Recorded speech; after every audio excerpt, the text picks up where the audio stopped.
भारत का जो उत्तरी भूभाग है, जिसको हिमालय पर्वतीय प्रदेश कहते हैं, है ना, हिमालय का जो ये प्रदेश है, उसके बारे में हम लोगों ने डिस्कशन पूरा कर लिया है। दूसरा जो फिजियोग्राफिक यूनिट है भारत का, वो great plains of northern India, उत्तरी भारत का विशाल मैदान उसको कहते हैं, है ना। ये मैदान जो है, हिमालय, उत्तर में हिमालय है, कंटिन्यूअस है। इसी क्षेत्र में नेपाल, भूटान जैसे देश भी हैं। हिमालय का कुछ हिस्सा भारत में है, जम्मू कश्मीर, हिमाचल प्रदेश और उत्तराखंड राज्यों में, इस साइड में, यहाँ पर सिक्किम, पश्चिम बंगाल में, और पूर्व चलेंगे तो अरुणाचल प्रदेश, और फिर सेवन सिस्टर स्टेट्स जो हैं वहां फैला है हिमालय। हिमालय और भारत की सबसे जो एंशियंट फॉर्मेशन ऑफ रॉक्स हैं, सबसे प्राचीन जो चट्टाने हैं, उसे जो बना भूभाग है, जियोलॉजिकल हिस्ट्री बताया गया है, क्या उसको कहते हैं? प्रायद्वीपीय भारत, है ना, पेनिनसुलर इंडिया। वो ये वाला पार्ट हो गया, पेनिनसुलर इंडिया।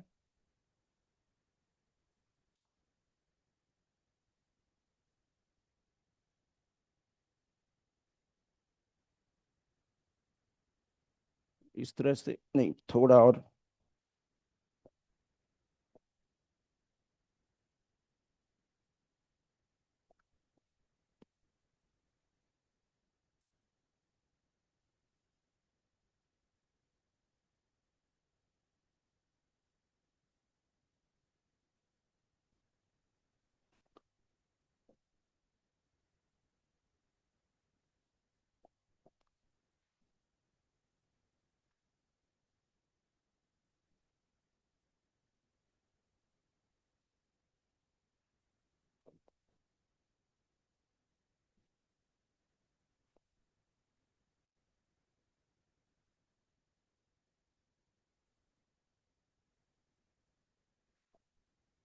यही है ना, प्रायद्वीपीय भारत।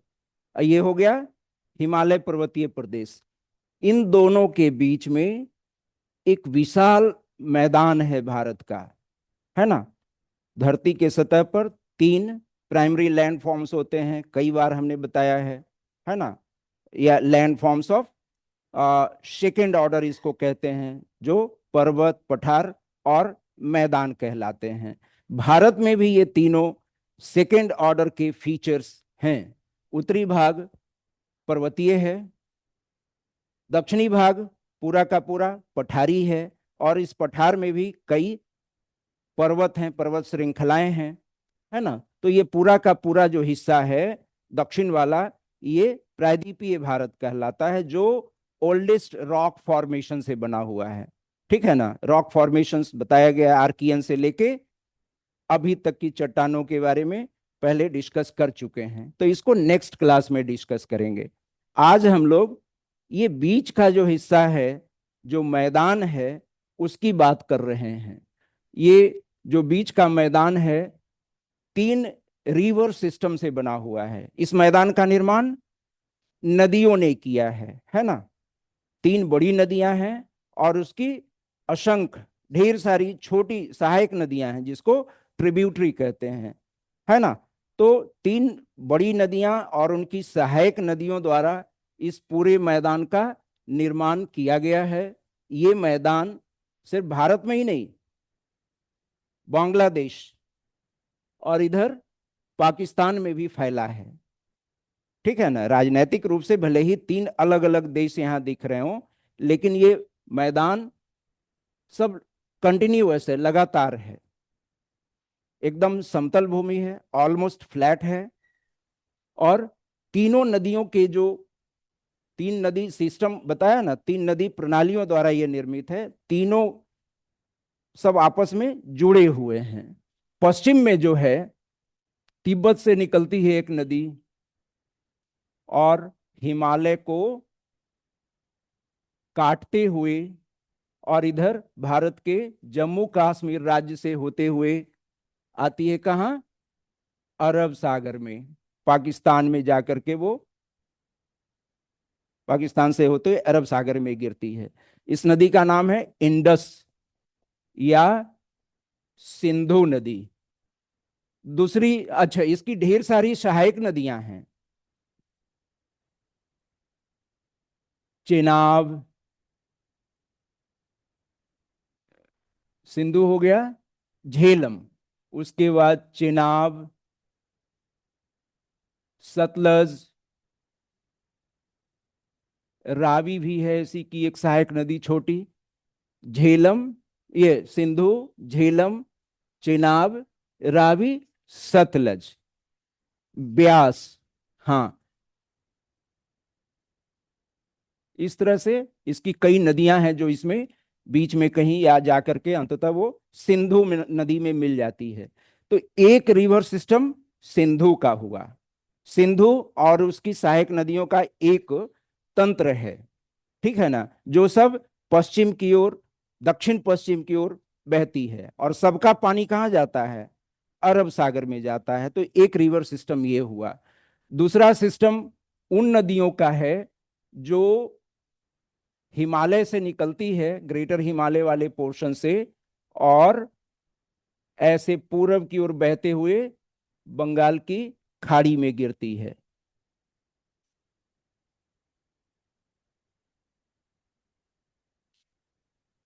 ढेर सारी ऐसी इसकी, हाँ, सहायक नदियां हैं। इधर से भी हैं, इस साइड से भी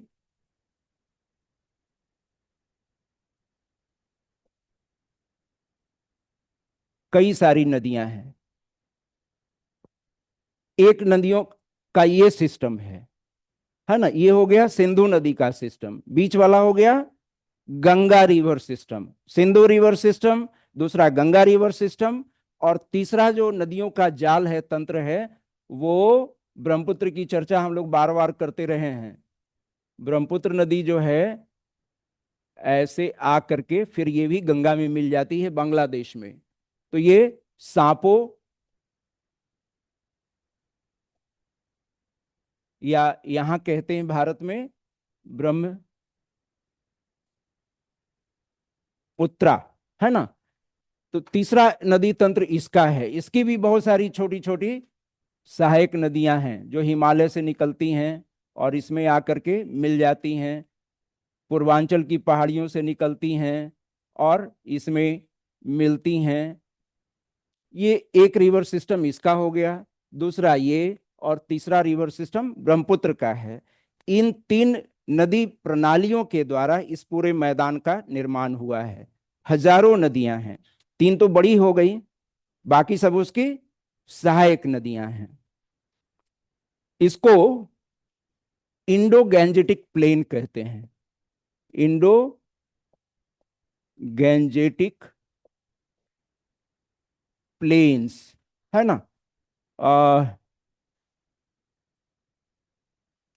इंडो से मतलब है इंडस रिवर, है ना, इंडस रिवर से लेके गंगा का, या कई किताबों में मिलेगा इंडो गैंजेटिक ब्रह्मपुत्र प्लेन, तीनों नदी का नाम, है ना।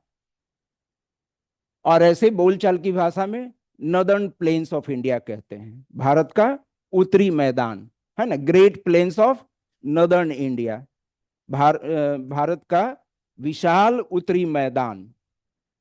विशाल इसलिए कह दिया गया कि भारत का जो कुल क्षेत्रफल है उसका 43% हिस्सा इस मैदानी क्षेत्र में है, आधे से थोड़ा कम। 35 लाख स्क्वायर किलोमीटर है ना, तो उसमें से लगभग 16 लाख स्क्वायर किलोमीटर ये मैदान ही है। और थोड़े बहुत तटीय मैदान भी हैं, पूर्वी तटीय मैदान, पश्चिमी तटीय मैदान, इधर गुजरात का काठियावाड़ पेनिनसुला है उसे लगा मैदान, लेकिन मेनली ये है। 43% हिस्सा इंडिया का मैदानी है।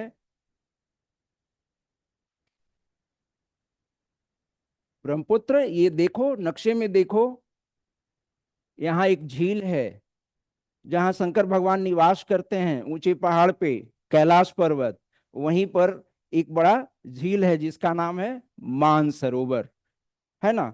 ब्रह्मपुत्र नदी सांपो नाम से जानी जाती है, हिमालय के उत्तर में बहती है ये, है ना। सांपो नदी, ये हिमालय दिख रहा है ना, हिमालय के उत्तर में ये नदी एकदम पूरब की ओर बहती है, चीन के तिब्बत वाले हिस्से में। लेकिन यहां आकर के इसके नदी के मार्ग में सडन चेंज होता है, मोड़ आता है, उसको सिंटैक्सियल बेंड कहते हैं। नामचा बरवा पर्वत का नाम हमने लिया था उसके पास, है ना। और ये नदी दो देखें, हिमालय को काट करके बहती है। हिमालय तो बहुत ऊंचा है ना। और ये नदियां इतने ऊंचे हिमालय को काट करके और दूसरी तरफ फ्लो करती हैं। हिमालय के बनने के बाद की ये नदी नहीं है, ये नदी हिमालय के बनने के पहले की है, पहले से वहां फ्लो करती रही है, ठीक है ना। ऐसी नदियों को एंटीसीडेंट रिवर कहते हैं, पूर्ववर्ती नदी। मतलब जैसे जैसे पहाड़ मंद गति से उठता गया, उतनी ही गति से नदी उसको काटती चली गई, उसकी घाटी उतनी ही गहराई में आज भी है, ठीक है। ये नदी कहाँ बहती थी पहले, कौन सा प्लेट था नॉर्थ में, यूरेशियन प्लेट, यूरेशियन प्लेट के सदर्न एज पर बहने वाली ये नदियां थी। कहाँ आती थी ये सब नदियां, टेथिस में, टेथिस ही में गिरती थी ना। इधर इधर इस ओर ढाल था तो उधर बहती थी, और फिर टेथिस, टेथिस का ये हिस्सा था, टेथिस में वो गिरती थी ये नदी। इसी तरह सिंधु नदी भी टेथिस, ये सब समुद्री हिस्सा था, ये जमीन तो था नहीं उस जमाने में, तो इस ओर बहते हुए वो टेथिस में गिर जाती थी। छोटी थी, इतनी बड़ी तो नहीं थी नदी वो, ये भी इतनी बड़ी नहीं थी जितनी आज दिख रही है। लेकिन जब टेथिस मलबों से भर गया और मूवमेंट हुआ, है ना, टेक्टोनिक एक्टिविटीज जब हुई, तो ये हिस्सा धीरे धीरे पर्वत के रूप में उठने लगा, फोल्ड करने लगा, ठीक है ना। इन नदियों ने शायद मान लिया होगा कि हमको यहां से हटना नहीं है, यहीं पर बहना है ना। तो पहाड़ को काटना शुरू किया, जैसे जैसे पहाड़ उठ रहा था उसका उसी तरह से इरोजन होते रहा, अपनी घाटी वो बनाती गई, गहरी होती गई, बहुत गहरा गॉर्ज बनाती है ये सब नदियां। जो एंटीसीडेंट नदियां हैं पूरे हिमालय को वर्टिकली काट करके गहरा गॉर्ज बनाती हैं। क्या, सिंटैक्सियल बेंड हमने कहा था, है ना। बेंड, बेंड मतलब मोड़, ये मोड़ हुआ, ये नदी का जो ये था ना, मार्ग था ना, उसमें दक्षिण की ओर जो बदलाव है, यहां पर एक उच्च भूमि पहले से रही है ना। अंगारा लैंड का हिस्सा ये रहा है, ये वाला हिस्सा, ठीक है। तो इसी का ये खाली था, टेथिस का पार्ट था, तो ये नदी पहले से वहां मुड़ करके बहती थी। वो जो पहले से जो उच्च भूमि थी, अभी हिमालय के निर्माण के दौरान और उसका उत्थान हुआ, उसका शिखर है नामचा बरवा। तो कोई ऊंची जमीन होगी तो नदी तो अपना रास्ता बदल लेगी ना, निचाई की ओर से बहेगी ना। तो बेंड इस कारण है, इस नदी के रास्ते में पूरब की ओर जा रही है, अचानक वो दक्षिण की ओर मुड़ती है, ठीक है ना। उसी को ये कहा जाता है सिंटैक्सियल बेंड, ये जियोलॉजी से जुड़ा टर्म है। तो तीनों को मिला करके इंडो गैंजेटिक ब्रह्मपुत्र मैदान भी कह सकते हैं, इन तीन नदियों ने और इनकी सहायक नदियों ने इसका निर्माण किया है। आ, इसके रिलीफ में, रिलीफ समझ रहे हैं आप लोग, रिलीफ उच्चावच हिंदी में शब्द है। मतलब उच्चावच क्या हुआ, किसी स्थलीय भाग में ऊंचाई और नीचाई का जो फर्क होगा उसको रिलीफ या उच्चावच कहते हैं। इस हिस्से का उच्चावच जो है रिलीफ में बहुत ज्यादा अंतर नहीं है, ऑलमोस्ट फ्लैट है ये, है ना। इसकी जो औसत ऊंचाई है सी लेवल से मात्र 50 से लेके 150 मीटर है, औसत ऊंचाई। इस प्लेन के ज्यादातर हिस्सों की औसत ऊंचाई कितनी, 50 मीटर से 150 मीटर। कहने का मतलब यह है कि समुद्र का जो तल है उससे ये ज्यादा ऊंचाई पे नहीं है हिमालय की तुलना में या दक्षिण के पठारी भाग की तुलना में, ये निम्न है। इधर अगर हिमालय इतना ऊंचा है, पठारी हिस्सा इतना ऊंचा है, तो ये जो प्लेन है उसकी तुलना में सबसे नीचा हिस्सा है, बेसिन के रूप में है इन दोनों के बीच, है ना। और एकदम फ्लैट है, 150 से 50 से 150 मीटर हमने कहा। और इसकी चौड़ाई पश्चिम में ज्यादा है, पूरब की ओर सक्रिय होती गई है, दिख रहा है ना, पूरब की ओर ये सक्रिय होती गई है, ये मैदानी हिस्सा सकरा हो गया है। इसकी कुल लंबाई जो है पश्चिम से पूरब तक 3200 किलोमीटर है।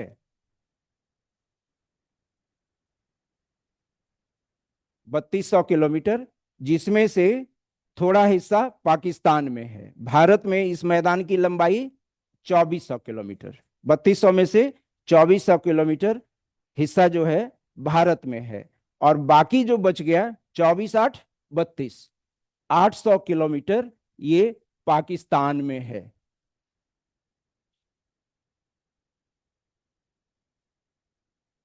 ऐसे ही है ना पाकिस्तान का बॉर्डर?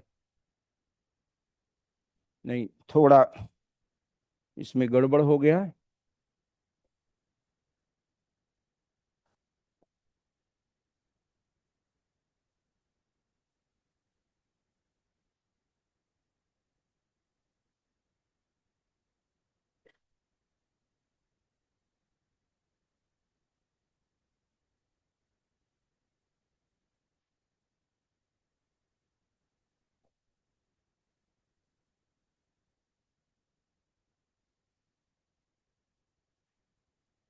ये पाकिस्तान का बॉर्डर, ठीक है ना, इधर हो गया पाकिस्तान ये हिस्से में, और इधर है हमारा भारत।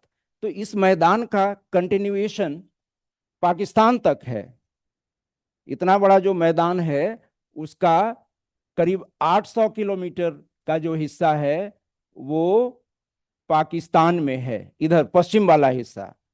और पूरब वाला हिस्सा जो है इस मैदान का थोड़ा बांग्लादेश में है। यहाँ पे बांग्लादेश है, आप जानते हो ये बांग्लादेश का हिस्सा है, यहाँ पे बांग्लादेश है।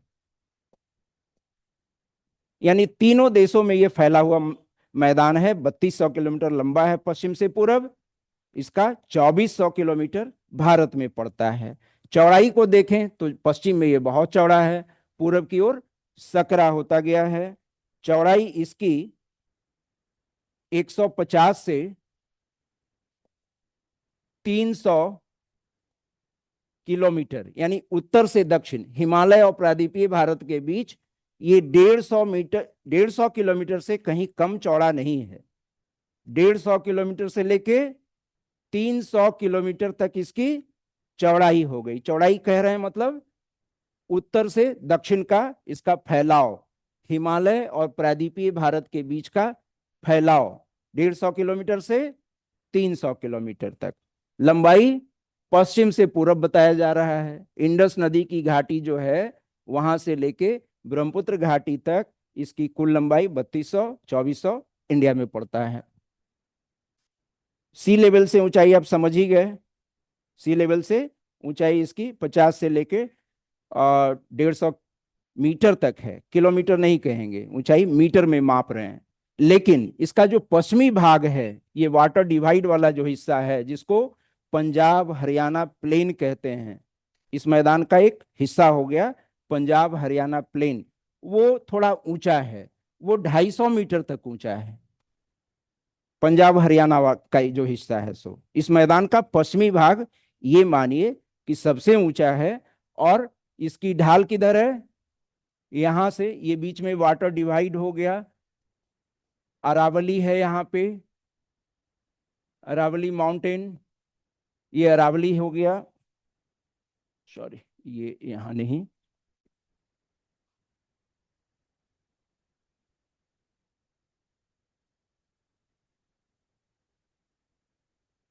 यहां से इसकी ढाल पूरब की ओर है, और यहां से इसकी ढाल पश्चिम दक्षिण की ओर है। मतलब यहाँ जो भी पानी, यहाँ का जो पानी है इस ओर फ्लो करता है, और यहाँ से इधर का पानी पूरब की ओर फ्लो करता है।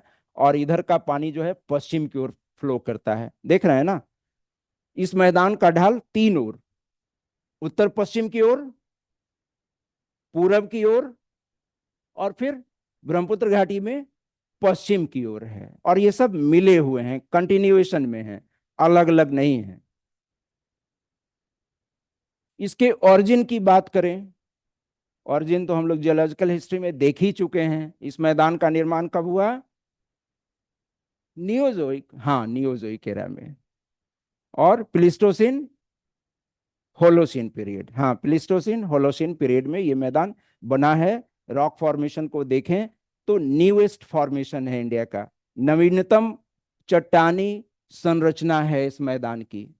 बल्कि ये कहें कि अभी भी ये निर्माण की अवस्था में है ना। जैसे जैसे नदियों का डिपोजिशन होते जाता है हर साल, सेडिमेंट्स फैलते जाते हैं, तो लगातार ये धीरे धीरे ऊपर उठ रहा है।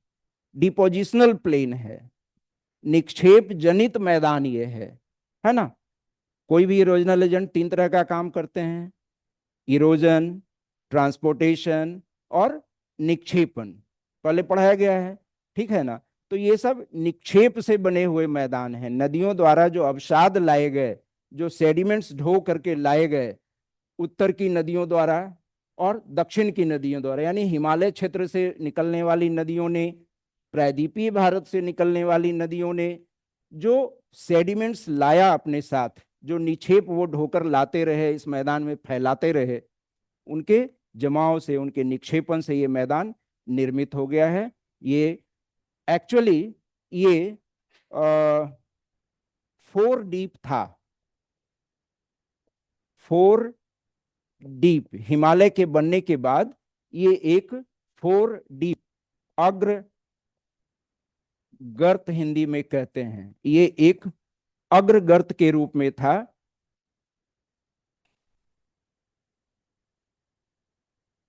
इसको ऐसे हम लोग समझ सकते हैं, यहां बना देते हैं।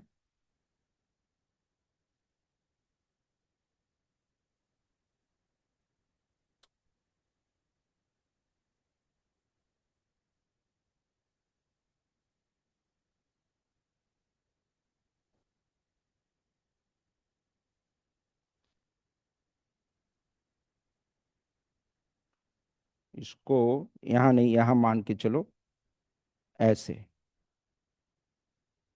ये नहीं ड्रॉ करना है, ये हमने काट दिया है। और फिर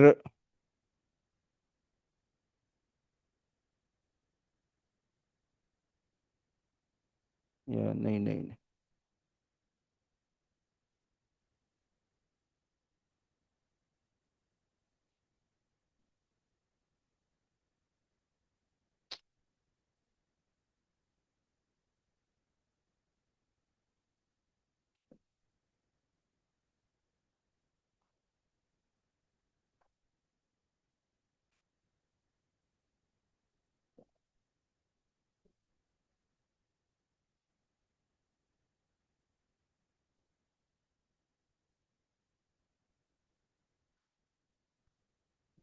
ये इधर तिब्बत वाला हिस्सा। एक दिन और बताए थे ना, एमबीटी और ये सब की चर्चा किए थे ना, तो ये दिख रहा है तिब्बत है। तिब्बत से लगा हुआ ट्रांस हिमालय वाला रेंजेस है। फिर आगे आएंगे तो ग्रेटर हिमालय है। फिर ये लेशर हिमालय है, LH लेशर हिमालय। और ये शिवालिक है, और शिवालिक से लगा हुआ ये मैदान है। यहां से लेके यहां तक का हिस्सा ये जो है, हाँ भारत का उत्तरी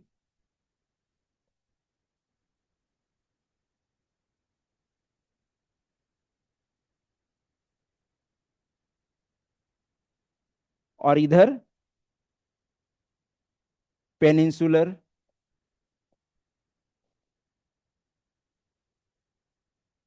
इंडिया का क्षेत्र है।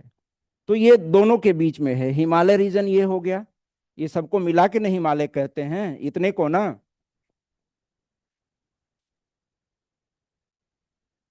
ठीक है ना। शिवालिक से लेकर के इधर जो पेनिनसुलर इंडिया का जो पठारी हिस्सा है, विंध्य पर्वत या फिर छोटा नागपुर पठार, इन दोनों के बीच में ये मैदानी हिस्सा है। शुरू में ये जो हिस्सा है हमने लिखा कि 4 डीप के रूप में था। हिमालय का जब उत्थान हो रहा था तो आगे चल करके ये सब फोल्ड होने के बाद, क्रिस्टल फोल्ड होने के बाद, यानी भूपटल के इस हिस्से में टेथी सागर के मलबे के पर्वत के रूप में बदलने के बाद, इसका जो कंप्रेशनल फोर्स था ये इधर मूव कर रहा था ना। गोंडवाना लैंड, जिसको प्रायद्वीपीय भारत हम कह रहे हैं, लगातार हिमालय की ओर अग्रसारित था, गतिशील था, आज भी गतिशील है। मंद गति से वो आज भी 5 सेंटीमीटर पर ईयर ये स्पीड है इस प्लेट का अंगारा लैंड की ओर बढ़ने का, उसके मूवमेंट का। ठीक है ना। तो आज भी ऐसा नहीं है कि वो हिमालय के निर्माण की क्रिया बंद हो गई है, मंद गति से वो आज भी जारी है। यानी इसका जो कंप्रेशनल फोर्स लग रहा था पेनिनसुलर इंडिया का, इतने फोल्ड बनने के बाद, शिवालिक के बनने के बाद, ये पूरा हिस्सा इस तरह से एक बेसिन के रूप में था।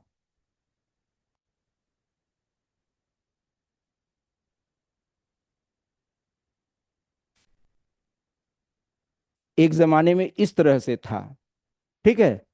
और अब ये ऊंचा भाग इधर भी है, इधर भी ऊंचा भाग है। दोनों तरफ से जो नदियां प्रवाहित होने लगी, उत्तर की ओर और यहाँ वाली दक्षिण की ओर, तो इन नदियों ने ये हिमालय क्षेत्र को काट करके इसमें डिपोजिशन शुरू कर दिया।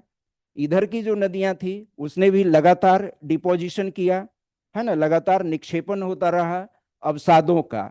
और उन अवसादों से ये धीरे धीरे भर करके ये शक्ल ले लिया है। जो ये गड्ढा वाला हिस्सा था अब वो भर गया, लेकिन नीचे में इसके बेस में यही है, पेनिनसुलर इंडिया का ही विस्तार है आगे तक, हिमालय के नीचे तक। जो उधर से प्लेट आया, जो टकराया अंगारा लैंड से, गोंडवाना लैंड, उसका नदर्न मार्जिन यानी उत्तरी हिस्सा जो है वो हिमालय के नीचे घुसा हुआ है। ठीक है ना। स्केच के माध्यम से पहले हम बता भी चुके हैं किस तरह से इन प्लेटों के टकराव से ये हुआ। तो ये एक 4 डीप था, और उस 4 डीप में मलबों के निक्षेप से ये मैदान बना है। और इस मैदान के निर्माण की जो अवधि है वो अभी हाल की है। सबसे यंग रॉक फॉर्मेशंस ये हैं। तो निर्माण की प्रक्रिया प्रक्रिया को आप समझ गए।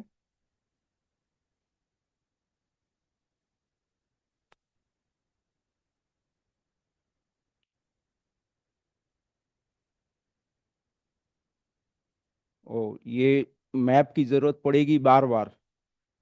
मैं हटाना नहीं चाह रहा हूं इस मैप को।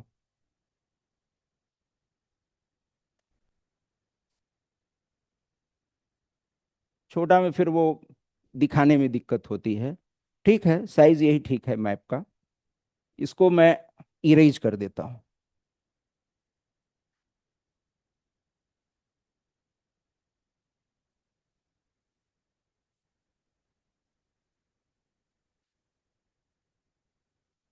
ये बन गया। अच्छा अच्छा, ठीक।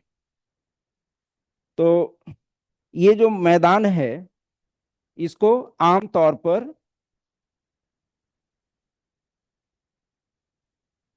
3 पार्ट में बांटते हैं। जो वेस्टर्न पार्ट है उसको, सॉरी,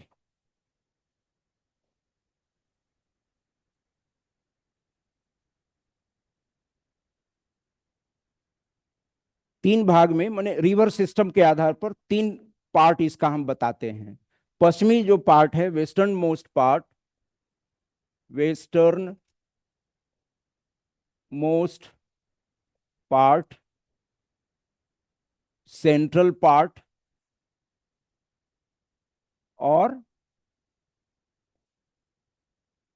सॉरी,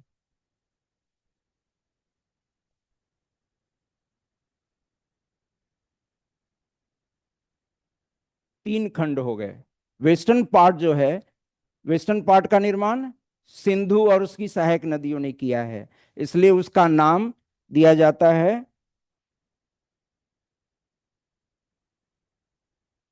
इंडस प्लेन, है ना। वेस्टर्न पार्ट जो है मैदान का उसको इंडस प्लेन, या इंडिया में जो इंडस प्लेन का हिस्सा है, इंडस प्लेन का पूर्वी हिस्सा इंडिया में है, वेस्टर्न हिस्सा जो है इस प्लेन का पाकिस्तान में है, तो इसलिए इसको पंजाब प्लेन भी कहते हैं। पंजाब प्लेन, ये पश्चिमी भाग इस मैदान का, ये जो देख रहे हो ना पश्चिमी, ये इंडिया में इतना थोड़ा सा हिस्सा है, इसको पंजाब प्लेन भी कहते हैं। सेंट्रल पार्ट जो है, सेंट्रल पार्ट गंगा प्लेन के नाम से जाना जाता है, गंगा प्लेन। और जो पूर्वी हिस्सा है वो ब्रह्मपुत्र प्लेन।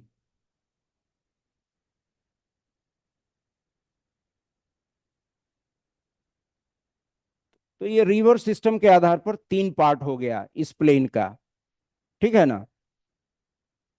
ब्रह्मपुत्र, ये इंडस रिवर सिस्टम सिस्टम ने या उसकी सहायक नदियों ने जिस प्लेन का निर्माण किया है, जिसकी ढाल किधर है, दक्षिण पश्चिम की ओर है, इसको इंडस प्लेन, या भारत में जो इंडस प्लेन का हिस्सा है उसको पंजाब प्लेन कहते हैं।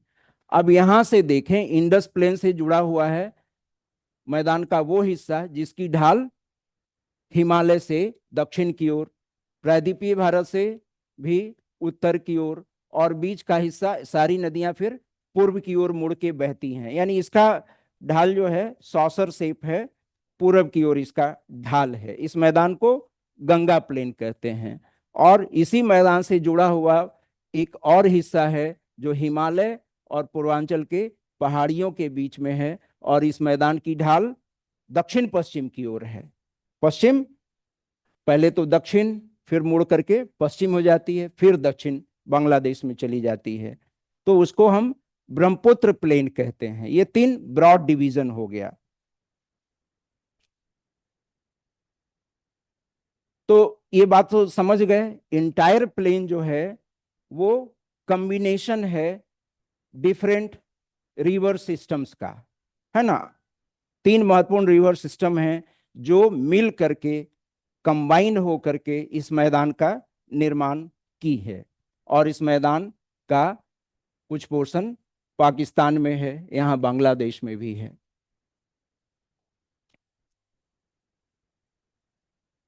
अब इसको मिटा देते हैं।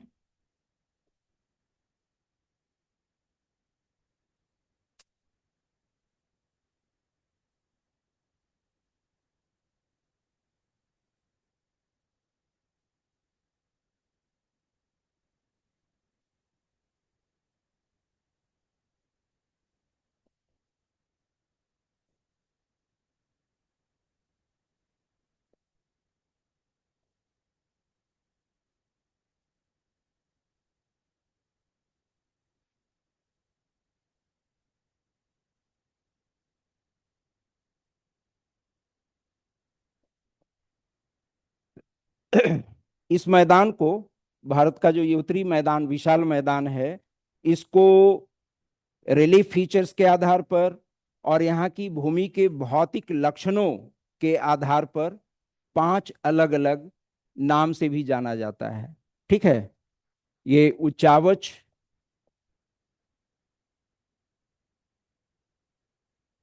और भौतिक लक्षणों के आधार पर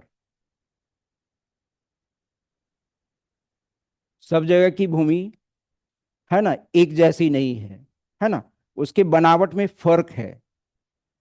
सब बने हुए हैं किससे, एलुवियम से बना हुआ है। ये पूरा का पूरा मैदान एलुवियल प्लेन है।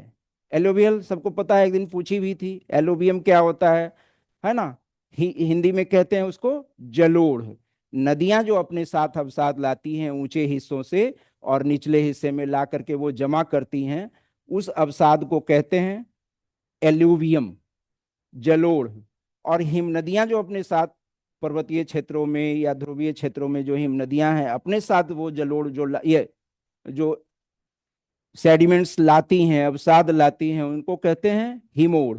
ये मैदान जो है पूरी तरह से जलोढ़ से बना हुआ मैदान है, नदियों द्वारा लाए गए एलुवियम से जलोढ़ से ये मैदान बना है।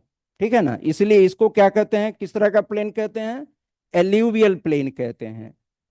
पूरा का पूरा ये जो मैदान है भारत का उत्तरी विशाल मैदान, ये जलोढ़ मैदान है, एलुवियल प्लेन है। इस एलुवियल प्लेन को, उसमें भौतिक लक्षणों में जो थोड़ी बहुत असमानता है, उसके आधार पर अलग अलग श्रेणियों में बांटा जाता है।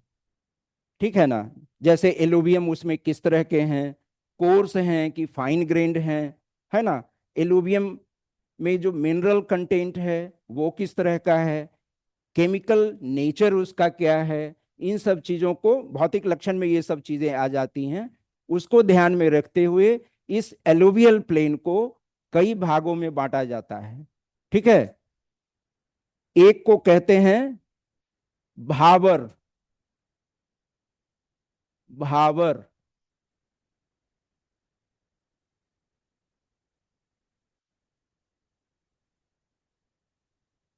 दूसरा है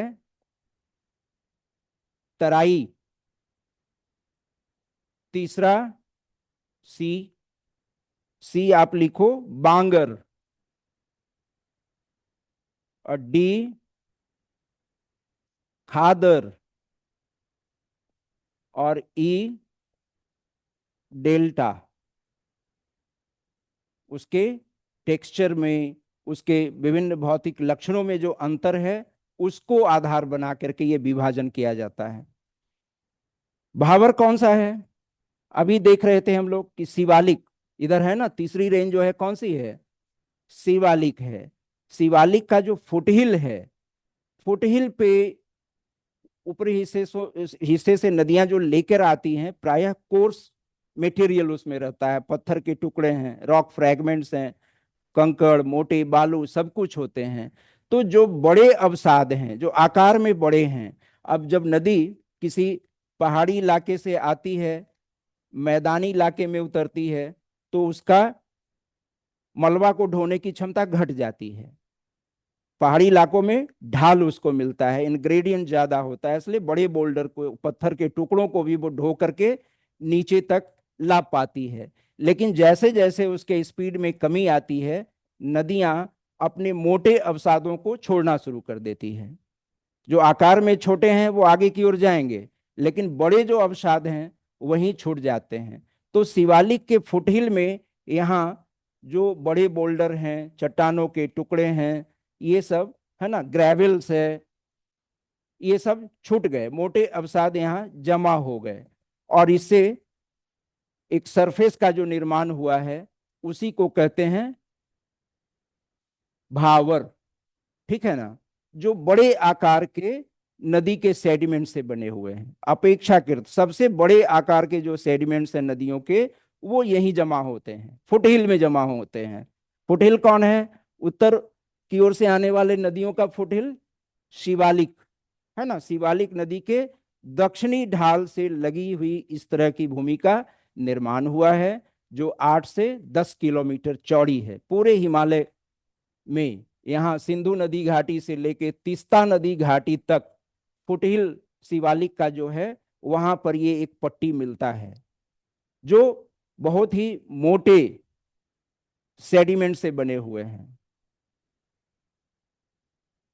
इतने मोटे हैं यहाँ के कण या बालू वगैरह, कि वहां नदी का पानी विलीन हो जाता है। नदी जब यहाँ उतरती है, प्लेन में जैसे ही आती है, तो उसको भाबर क्षेत्र से गुजरना पड़ता है, नदियों के तराई वाले हिस्से से, ये फुटहिल वाले हिस्से से गुजरना पड़ता है, और वहां सेडिमेंट्स के नीचे से पानी फ्लो करता है, ऊपर में नदी अदृश्य दिखती है। तो ये है भाबर, है ना। हिमालय से लगा हुआ जो क्षेत्र है, वो 8 से 10 किलोमीटर चौड़ा पट्टी शिवालिक के दक्षिणी ढाल के किनारे किनारे यहां तक है, तीस्ता नदी तक है, इसको कहते हैं भावर।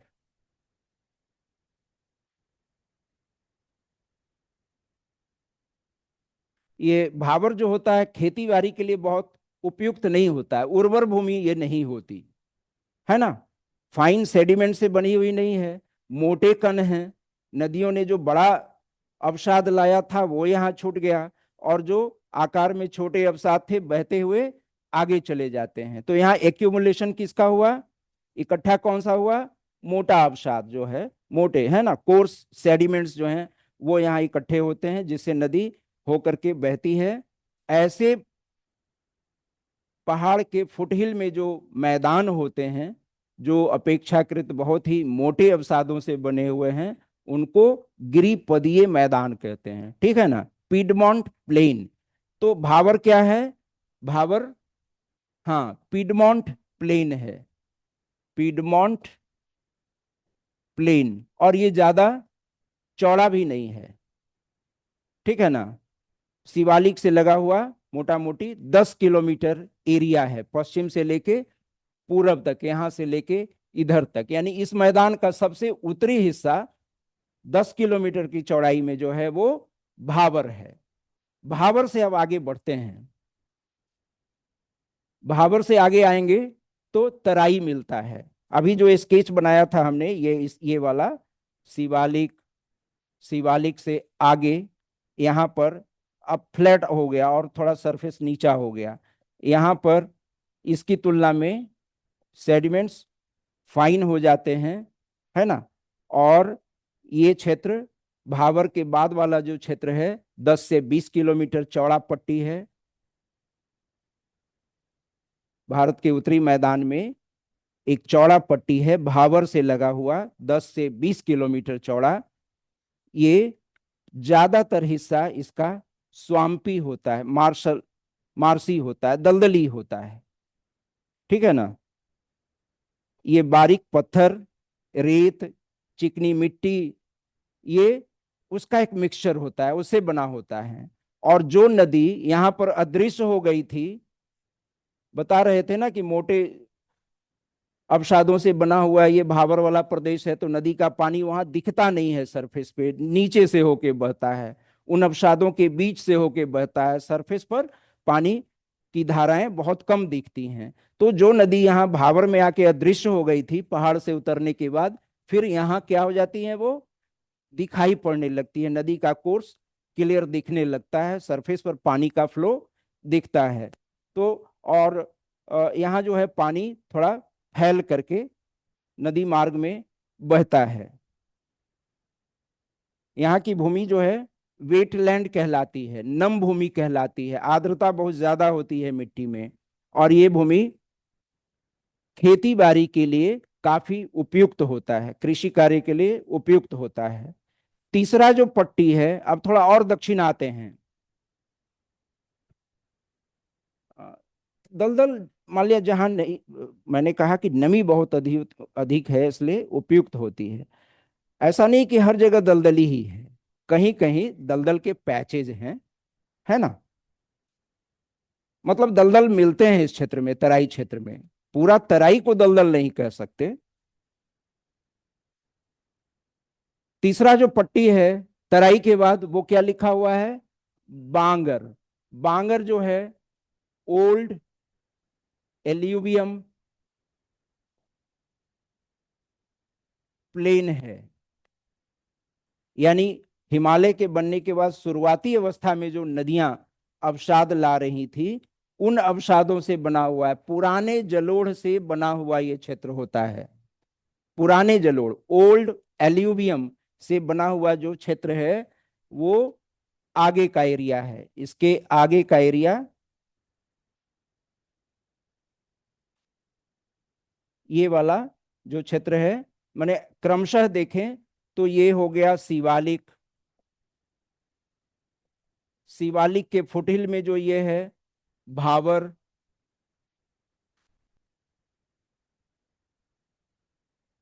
भावर, भावर से लगा हुआ जो एरिया है वो है तराई, और तराई के बाद वाला जो एरिया है ये प्लेन वाला, ये भी ऑलमोस्ट फ्लैट प्लेन है, लेकिन नदियों ने शुरू शुरू में इसका निर्माण किया, आगे के मैदान का निर्माण बाद में हुआ ना। तो ये तराई से जो लगा हुआ मैदान है इसको बांगर, अब बांगर के बाद वाला जो मैदान है वो खादर। तो बांगर जो बने हुए हैं, गंगा जमुना ब्रह्मपुत्र का मैदान जो है, सिंधु गंगा ब्रह्मपुत्र का जो मैदान है, पहाड़ से जो लगा हुआ हिस्सा है, उसमें इस तरह से चट्टानी संरचना में चट्टानों के भौतिक गुणों में अंतर दिखता है ना। ये फुटहिल पर भाबर, फुटहिल के बाद तराई, तराई के बाद वाला जो पट्टी है, ये पुराने जलोढ़ से बना हुआ मैदान है, जिसका रंग खादर से अगर तुलना करें तो थोड़ा डार्क होता है, और इसमें कैल्शियम का नोड्यूल्स मिलता है। खास पहचान ये है कि बांगर भूमि में कैल्शियम के नोड्यूल्स मिलते हैं, है ना। कैल्शियम कंसंट्रेट हो जाता है और कंकड़ का रूप ले लेता है। कैल्शियम के जो नोड्यूल्स हैं उनको कंकड़ कहते हैं, ठीक है ना।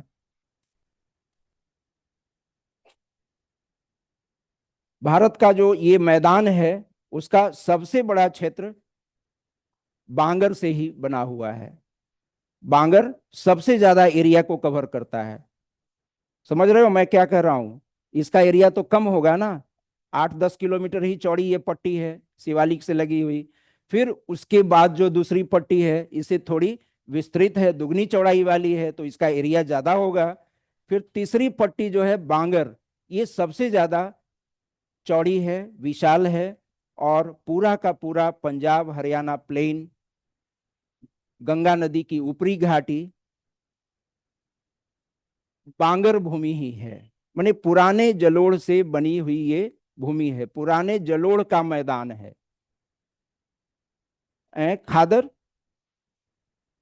हाँ, अगर एरिया देखें सबका, बांगर भावर तराई बांगर खादर का एरिया वाइज अगर देखें, तो सबसे ज्यादा एरिया इस मैदान में बांगर भूमि का है ना। यानी पुराने जलोढ़ से मैदान जो बने हुए हैं, वो सबसे ज्यादा विस्तृत हैं, सबसे ज्यादा एरिया को कवर करते हैं। कैल्शियम कंसेंट्रेशन के रूप में रहता है। कैल्शियम जो है मिट्टी में, वो धीरे धीरे कंसेंट्रेट कर गया है, कंकड़ में बदल गया है। कंकड़ देखिए, पहचानती होगी सब लोग, सभी बेटियों को भी पता होगा, इन लोगों को भी पता होगा कंकड़, है ना। तो कंकड़ क्या है? कैल्शियम है वो, कैल्शियम कार्बोनेट।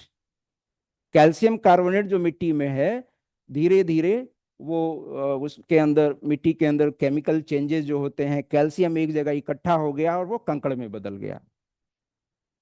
हाँ, तो ये कैल्सिफिकेशन होता है सॉइल के अंदर भी, उसके मिनरल्स का एक्यूमुलेशन डिफरेंट फॉर्म में होता है।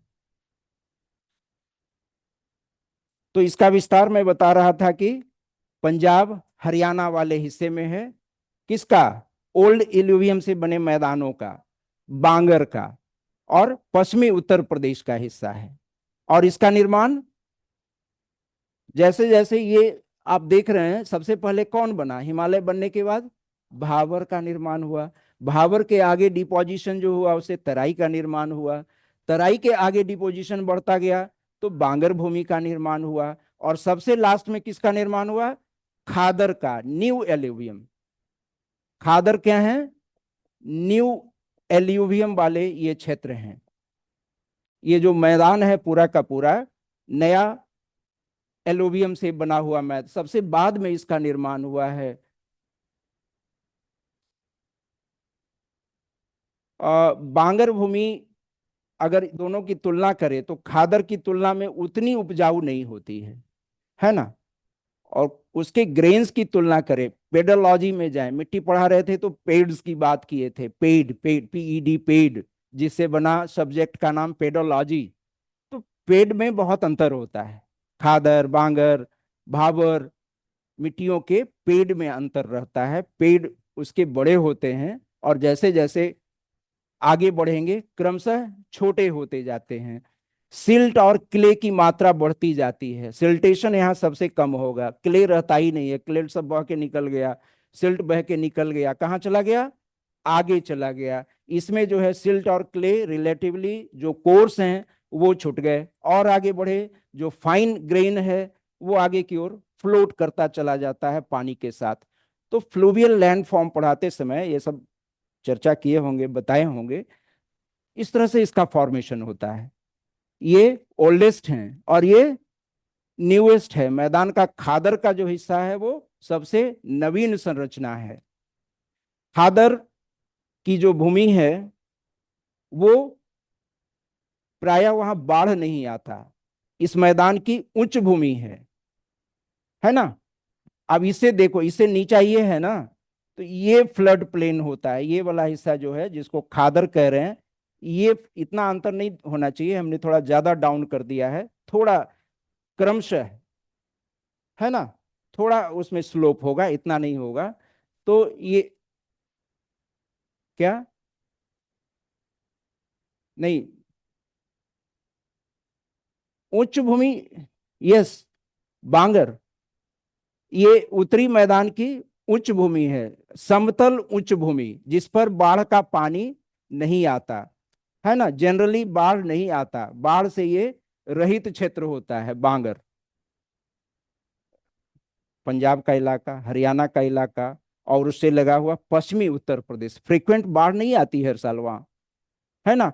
कभी कभी किसी और वजह से, अब हिमालय क्षेत्र में बांध है, उससे अचानक बहुत पानी छोड़ दिया जाए या टोरेंशियल रेन हो जाए तो बाढ़ आ जाना अलग बात है। पंजाब, हरियाणा और राजस्थान के हिस्सों में कभी कभी बाढ़ आते हैं, लेकिन नॉर्मली ये बाढ़ का मैदान नहीं है, ठीक है ना। आज के डेट में ये बाढ़ रहित क्षेत्र हैं, यहाँ बाढ़ का पानी सामान्यतः नहीं फैलता, ठीक है ना। कहाँ, बांगर, ये तो और ऊंचा है, ये सब बाढ़ रहित क्षेत्र हैं।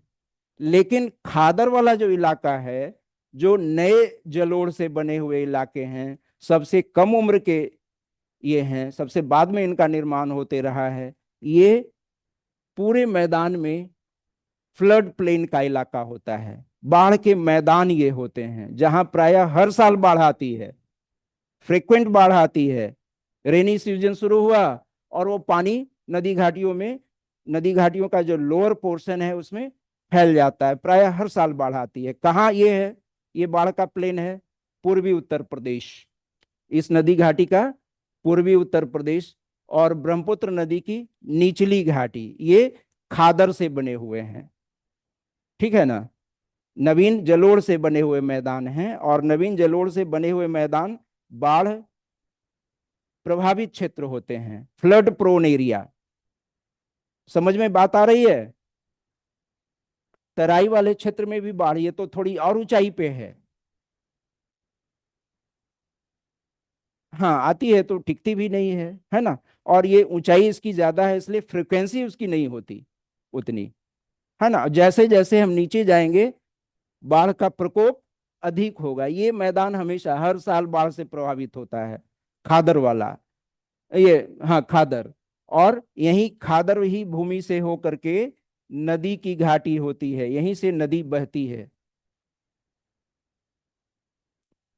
बांगर, बांगर यहाँ ये देखो ना, ढाल के हिसाब से अगर चले तो ये सब फ्रीक्वेंट फ्लड प्रोन इलाके नहीं हैं। फ्लड प्रोन कौन सा होता है, ये है, ये वाला क्षेत्र, यानी बीच में नदी है और नदी के इधर दाएं और बाएं का जो हिस्सा है वो बाढ़ से प्रभावित क्षेत्र होते हैं, बाढ़ के मैदान इनको कहते हैं। सबसे नवीन जलोढ़ संरचना यही है, और हर साल बाढ़ के कारण इसके इसकी ऊंचाई में क्रमशः वृद्धि होती जाती है। रेनी सीजन शुरू होता है, नदियों में जो पानी आता है बाढ़ के मैदान में फैल जाता है, यानी नए जलोढ़ से बनी हुई जो भूमि है उस पर फैल जाता है। और क्या होता है, पानी के अंदर जो सेडिमेंट है वो तलछट के रूप में जम जाता है खादर मैदानों में, और हर साल खादर मैदान की ऊंचाई में 1 से 1.5 सेंटीमीटर, 2 सेंटीमीटर तक की वृद्धि हो जाती है। तो ये खादर की पहचान है, बाढ़ के मैदान ये होते हैं। और एक बात और है, खादर मैदानों में, खादर वाला जो हिस्सा है इस मैदान का, वहां नदियां एकदम बल खाते हुए बहती हैं, सांप की तरह, ऐसे ऐसे ऐसे, जिसको क्या कहते हैं, नदी विसर्पण कहते हैं, है ना, मियंडर्स। तो मियंडरिंग रिवर्स होती है इस हिस्से में, खादर वाले हिस्से में। कैसी नदी होगी, मियंडर बनाने वाली नदी होगी। और क्या क्या मिलेगा इस हिस्से में, ऑक्सबो लेक मिलेगा, गोखोर झील, और क्या मिलेगा, लेवी मिलेगा, नेचुरल लेवी, प्राकृतिक बांध, हम लोग पटना में रहते हैं, पटना गंगा नदी के नेचुरल लेवी पर ही है, ठीक है ना। किनारे के हिस्सा रिलेटिवली ऊंचा उठ जाता है डिपोजिशन लगातार होते रहने से, जिसको नेचुरल लेवी कहते हैं। तो बाढ़ के मैदानों में ये सब फीचर्स मिलते हैं। ऑक्सबो लेक आपको मिलेंगे, विसर्पण नदियों का होता रहेगा, नदियां हमेशा अपना मार्ग चेंज करते रहती है ना। नदी का जो मार्ग है, बहाव का जो क्षेत्र है, वो देखेंगे कि खास करके जिस प्लेन में हम लोग हैं, बिहार में भी ऐसा होता है, नदी अपना रास्ता बदल देती है। बहुत सा जमीन जो है वो नदी के इस तरफ बन जाएगा और नदी कोई और रास्ता बना लेती है। तो नदियों के मार्ग में परिवर्तन, ये भी खादर मैदान की पहचान है। खादर के हिस्से में ये सब होता है। हैं? सबसे ज्यादा उपजाऊ, उपजाऊ की बात करें तो सर्वाधिक उपजाऊ क्षेत्र ये होते हैं। ऐसे तो पूरा मैदान ही बहुत उपजाऊ होता है, जलोढ़ से बना हुआ मैदान काफी उपजाऊ होता है, लेकिन उसमें तुलनात्मक अगर अंतर को देखें तो सर्वाधिक उपजाऊ ये बाढ़ वाला क्षेत्र होता है, बाढ़ का मैदान, जिसको खादर कहते हैं। क्यों सबसे ज्यादा उपजाऊ है? क्योंकि हर साल नदियां तलछट लाके जमा रही हैं, नई मिट्टी का निर्माण करते रहती हैं, जिसमें ह्यूमस कंटेंट, ऑर्गेनिक कंटेंट होता है। ऊपरी पहाड़ी क्षेत्रों से नदियां पेड़ पौधों का अंश लेके आती हैं, जीव जंतुओं का अंश लेके आती हैं, जिनको ह्यूमस कहते हैं। तो लगातार हर साल नवीकरण हो रहा है मिट्टी का, नई मिट्टी बन रही है, इसलिए सबसे ज्यादा उपजाऊ क्षेत्र होता है खादर। अब आगे बढ़ते हैं। इसमें देखो, ये खादर वाले हिस्से में क्ले सबसे ज्यादा होता है। क्ले की मात्रा, मिट्टी का जो फाइन सेडिमेंट होता है जिसको क्ले कहते हैं, सिल्ट और क्ले। सिल्ट और क्ले जैसे जैसे आगे बढ़ता है इधर सबसे कम, और जैसे जैसे आगे बढ़ेगा सिल्ट और क्ले की मात्रा बढ़ती जाती है। तो सर्वाधिक सिल्ट और क्ले कहाँ मिलेगा? खादर क्षेत्र में। एक और लिखा हुआ है क्या बोर्ड पे? डेल्टा। खादर का ही विस्तार है ये। नदी जब समुद्र से मिलने लगती है, मुहाने पर जो मिट्टी का निर्माण होता है वो एकदम फाइन सेडिमेंट से होता है। सबसे जो महीन कण होते हैं वो वहां जमा होते हैं अंतिम छोर पे। कहाँ? नदी के मुहाने पे, है ना। इस मैदान का जो पूर्वी भाग है, ये वाला हिस्सा, ये इसी तरह के सेडिमेंट से बना हुआ क्षेत्र है जो भारत में और बांग्लादेश में है। इसको मैं कलर कर देता हूं। ये है डेल्टा का हिस्सा, सुंदरबन डेल्टा। एक्चुअली खादर का ही ये विस्तार है, खादर भूमि का ही ये। खादर भूमि बीच में हो गई, ऐसे आए तो इधर से, और उसी का ये अंतिम विस्तार है मुहाने पर, जो सबसे फाइन पार्टिकल से बने हुए हैं। मिट्टी के सबसे जो महीन बारीक कण होते हैं, वैसे कणों से ये बने होते हैं। और डेल्टा का क्षेत्र जो होता है वो भी कहीं कहीं उसमें भी दलदल पाए जाते हैं, है ना। मार्स, मार्सेस इसमें होते हैं। होना चाहिए खादर से भी ज्यादा, क्योंकि फाइन सेडिमेंट्स हैं उसमें, है ना। होता ही है, डेल्टा की भूमि बहुत उपजाऊ होती है। तो कौन कौन डेल्टा है इस मैदान से जुड़ा हुआ? एक तो गंगा ब्रह्मपुत्र का, ब्रह्मपुत्र भी आके गंगा से मिल गई, और दोनों ने मिलके यहाँ डेल्टा बनाया जिसका नाम है सुंदरबन डेल्टा। एक डेल्टा पश्चिम में ये बना रही है ये नदी, इसके डेल्टा का नाम है सिंधु नदी का डेल्टा। लेकिन हमारे देश में ये नहीं है, इसलिए इसको छोड़ के आगे बढ़ जाएंगे। इस नदी, ये सिंधु रिवर सिस्टम से जो बना हुआ प्लेन है, इस प्लेन का ज्यादातर हिस्सा पाकिस्तान में है, थोड़ा पूर्वी हिस्सा ही हमारे देश में है, ठीक है ना। तो इस तरह से नदी घाटियों में सेडिमेंटेशन होता है, अवसादों का जमाव होता है। मोटे कण पहले जमेंगे, उससे मध्यम आकार के, उसके बाद उससे थोड़ा और छोटे हैं तो उसके बाद सबसे जो बारीक महीन हुए वो सबसे अंत में मुहानों के पास। समझ में आ गया ना?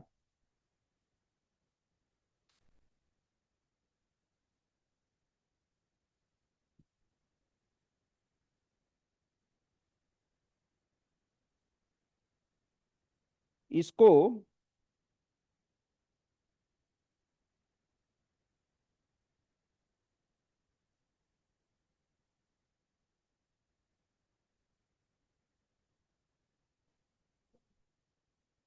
ओ डेल्टा। डेल्टा जो है, मैं ये कह रहा था कि कोई नदी के मैदान का वो हिस्सा होता है जहां नदी समाप्त हो रही होती है, यानी समुद्र से मिल रही होती है ना। नदी कहाँ जाके समाप्त होती है? कोई नदी, कोई अगर बड़ी नदी है तो महासागर में जाके मिलती है ना। अब मुहाने, ये समुद्र पर जहां मिलती है वहां वो डेल्टा, अगर इस तरह का त्रिभुजाकार क्षेत्र बनाती है तो उसको डेल्टा कहते हैं। कभी कभी बहुत सारी नदियां, अगर उसकी ढाल बहुत खड़ी है, एकाएक समुद्र के पानी में नदी मिल रही होती है, तो वहां डेल्टा का निर्माण नहीं होता। डेल्टा का निर्माण वहां होता है जहां नदी एकदम मंद गति से अपना पानी समंदर में लाके डाल रही हो। मतलब भूमि की ढाल अगर बहुत कम है, एकदम मंद है, जो सरफेस है लैंड का ऑलमोस्ट फ्लैट है, और उस क्षेत्र से बहती हुई नदी कोई समुद्र में मिल रही हो, तो वहां डेल्टा का निर्माण होगा। भारत के पूर्वी तटों पर नदियां डेल्टा बनाती हैं। यहाँ ये डेल्टा हो गया, आगे इसको डिस्कस हम लोग करेंगे, प्रायद्वीपीय भारत को। तो यहाँ पर भी डेल्टा है, किसका? महानदी का डेल्टा है। कृष्णा, गोदावरी और कृष्णा नदियों का डेल्टा इधर है। फिर इसी तरह कावेरी का डेल्टा है। तो ये सब पूर्वी तटों पर, और भी दूसरी नदियां, छोटी नदियां हैं, वो सब भी डेल्टा का निर्माण करती हैं, क्योंकि ये मैदान काफी विस्तृत है ना। और नदी का जो बहाव है, भूमि समतल होने के कारण नदी का बहाव एकदम मंद होता है ना। और ऐसी स्थिति में नदियां जब समुद्र से मिल रही होती हैं तो उसके सारे सेडिमेंट्स, भले ही कितने भी बारीक हों, नदी के पानी में स्पीड नहीं रह जाता है, एकदम मंद हो जाता है, तो सारे सेडिमेंट्स धीरे धीरे वहीं डिपॉजिट हो जाते हैं। और ऐसा लगातार हर वर्ष होते रहने के कारण वो एकदम समतल चौरस भूमि का निर्माण होता है, जिसको डेल्टा कहते हैं। ये इसका आकार, नदियों के मुहाने पर जो इस तरह का डिपोजिशन होता है, प्रायः त्रिभुजाकार शक्ल ले लेता है, जिसको ग्रीक भाषा में क्या कहते हैं? त्रिभुज को क्या कहते हैं ग्रीक में? डेल्टा कहते हैं।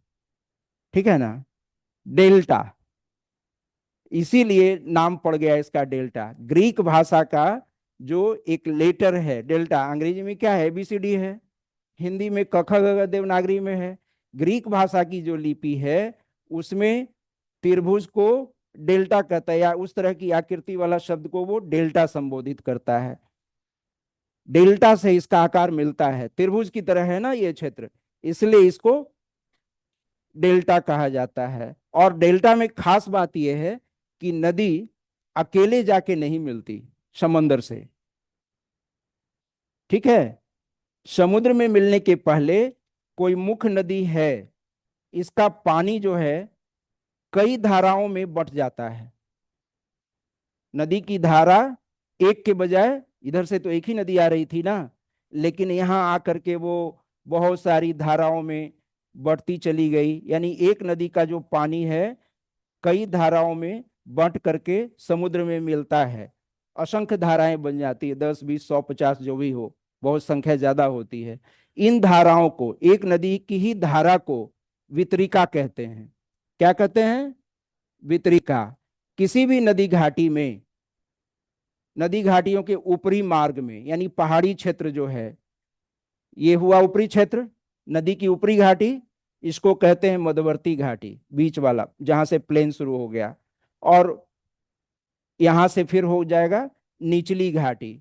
नदी की घाटी तीन भागों में बांटी जाती है, ऊपरी, मध्यवर्ती और निचली।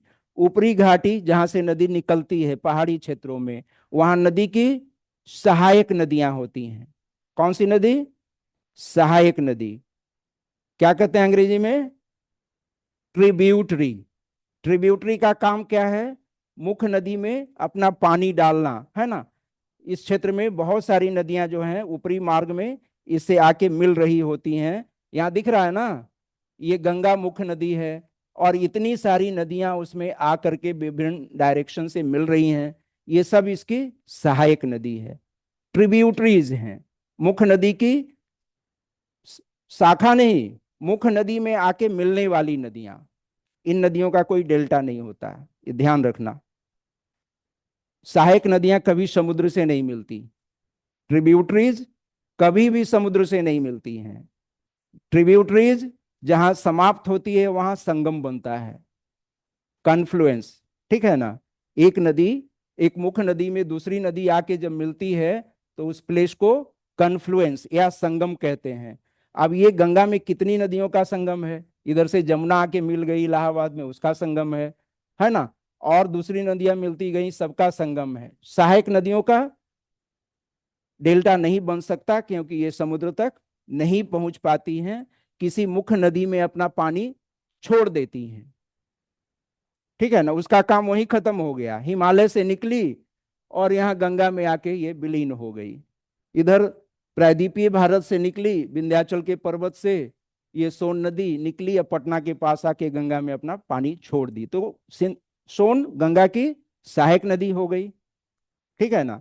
मैं बात कर रहा था, पूछी थी ये सवाल डेल्टा के बारे में। डेल्टा क्षेत्रों में सहायक नदियां नहीं होती, डेल्टा क्षेत्रों में वितरिकाएं होती हैं। इसको क्या कहते हैं? वितरिका, या अंग्रेजी में शब्द है इसके लिए डिस्ट्रीब्यूटरी। डिस्ट्रीब्यूटरी जो मुख्य नदी के पानी को डिस्ट्रीब्यूट कर दे, बांट दे, वितरिका, है ना। अब ये गंगा नदी है, सुंदरवन का ये डेल्टा है। गंगा नदी में जितना क्यूसेक पानी है वो 100-200 धाराओं में बट करके, अलग अलग चैनल में बट करके, माने अलग अलग छोटी नदी के रूप में वो जाके समुद्र से मिलती है। ऐसी ही नदियों में एक वितरिका है गंगा की, कौन सी? हुगली, है ना। पश्चिम बंगाल में कलकत्ता जा के बाद जो है, ये कलकत्ता के थोड़ा पहले, वो एक गंगा की जो मुख्य धारा है, गंगा की मुख्य नदी जो है, उससे एक अलग धारा के रूप में फूट गई है, तो वो वितरिका है। ठीक है ना। निचले हिस्सों में, यानी नदी का जो लोअर कोर्स है, नदी का जो लोअर कोर्स जिसको कहते हैं, ये upper course, middle course, lower course, निचले हिस्सों में वितरिकाएं होती हैं डेल्टा के पास वाले क्षेत्रों में। और डेल्टा का निर्माण मुख्य नदी और उसकी वितरिकाएं मिल करके करती हैं। समझ में आ गया? यहाँ थोड़ा सा विषयांतर हो गया, मैं वो पार्ट समझाने की कोशिश किया कि डेल्टा होता क्या है ना। और डेल्टा से जुड़ी जो नदियां होती हैं, छोटी छोटी जो जलधाराएं बन जाती है, एक ही नदी का पानी कई धाराओं में बट जाता है, यानी कई नदियां बन जाती हैं निचले हिस्सों में, एक नदी से कई नदी बन गई, और वो सब नदियां इंडिपेंडेंट तौर पर समुद्र में अपना पानी छोड़ती है। तो सहायक नदी में वितरिका में अंतर समझ में आ गया? सहायक नदी कहाँ होगी और वितरिका कहाँ होगी? दोनों का रोल अलग है ना। एक का काम है मुख्य नदी में पानी डालना, पानी की मात्रा को बढ़ाना, और वितरिका का काम क्या है? समुद्र में मिलने के पहले उसको बांट लेना, उसके भार को हल्का कर देना, है ना। अलग अलग धाराओं में बांट करके तब समुद्र में डालना है, मुख्य नदी थक न जाए, है ना। ढेर सारा पानी लाई है तो उसके भार को अब हल्का करो, तो ये है। अब मैं आता हूं आगे।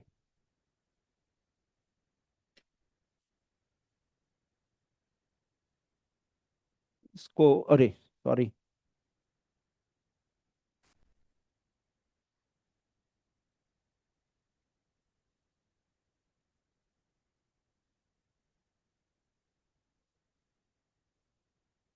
हम्म।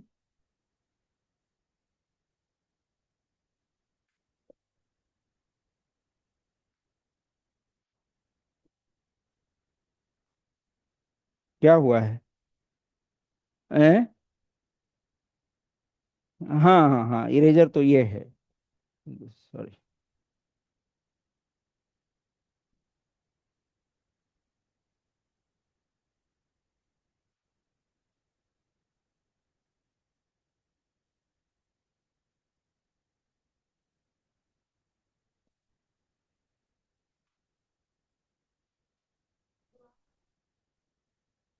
द्वार, अच्छा उस पे आ रहे हैं, अभी तुरंत पहुंच रहे हैं, द्वाब क्षेत्र में चलेंगे, तुरंत अभी द्वाब में ही जाने वाले हैं।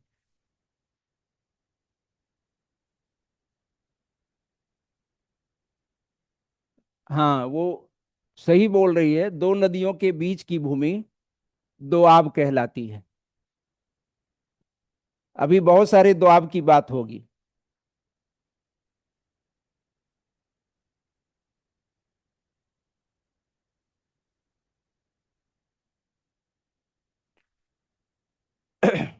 तो ये तो हो गया जो एल्यूवियम है उसके भौतिक गुणों के आधार पर नदी के पूरी वैली का, उसकी घाटी का विभाजन किस तरह से उसमें जो संरचनाएं हैं, मिट्टी जो हैं उसके स्वरूप में अंतर है, और खादर बांगर जो भी कहा उसके आधार पे कहा।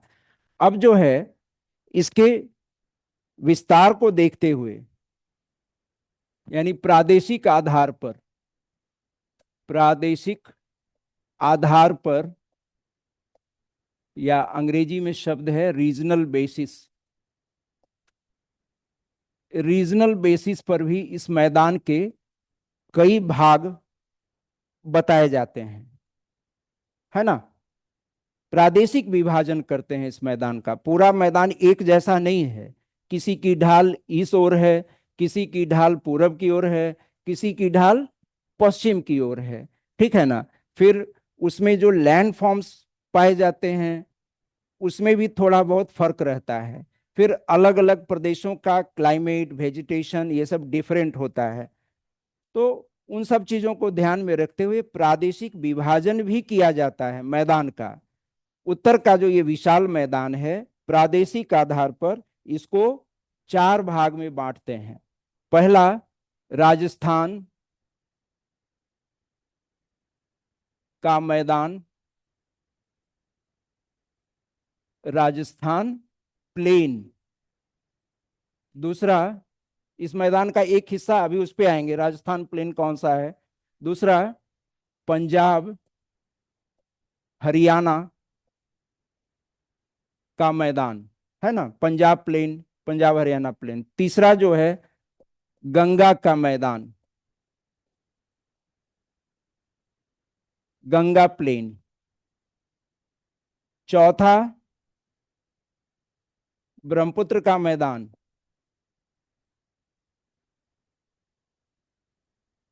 ब्रह्मपुत्र प्लेन। तो ये चार कैटेगरी में बांटा जाए, चार अलग अलग क्लास में इस मैदान को हम विभाजित करते हैं अध्ययन की सुविधा के लिए। राजस्थान का मैदान, पंजाब हरियाणा का मैदान, गंगा का मैदान और ब्रह्मपुत्र का मैदान। ये जो है अब एक एक करके हम लोग देखेंगे। राजस्थान का जो मैदान है वो, यहाँ पे अरावली माउंटेन है, अरावली माउंटेन्स के पश्चिम में है। ये पूरा का पूरा जो क्षेत्र है, ये कौन सी भूमि है ये, राजस्थान प्लेन।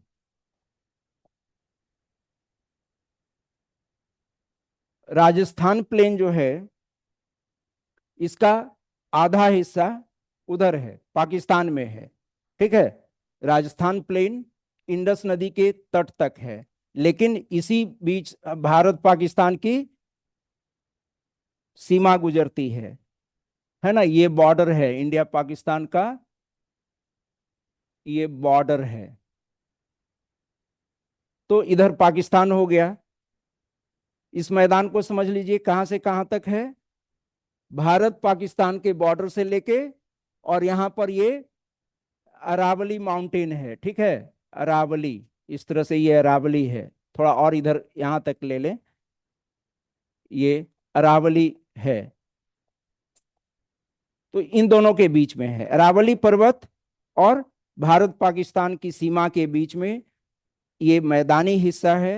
एक्चुअली इसका निर्माण जो है ना, प्रायद्वीपीय भारत का जो नीचे वाला क्षेत्र था, जो नीचा दबा हुआ क्षेत्र था, उस पर सेडिमेंटेशन के कारण हुआ है। और क्लाइमेटिक चेंज के बाद 10-12 हजार साल पहले ये रेगिस्तान के रूप में बदल गया। जब वर्षा की मात्रा यहाँ कम होने लगी तब ये रेगिस्तान बना है। एक्चुअली ये प्लेन है, और इसी प्लेन का हिस्सा है गंगा सिंधु ब्रह्मपुत्र का जो मैदान है, उसी का ये हिस्सा है, उसका दक्षिणी पश्चिमी हिस्सा है, जो दक्षिण में राजस्थान, ये गुजरात के तटीय भाग से जुड़ता है, कच्छ से जुड़ता है, और पूरब में अरावली इसकी सीमा बनाता है। ठीक है ना। ये पंजाब प्लेन, ये राजस्थान प्लेन हुआ। राजस्थान प्लेन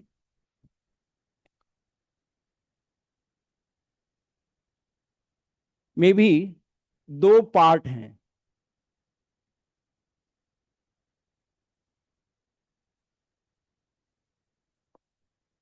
इधर वाला पूरी तरह से, इसको कहते हैं मरुस्थली।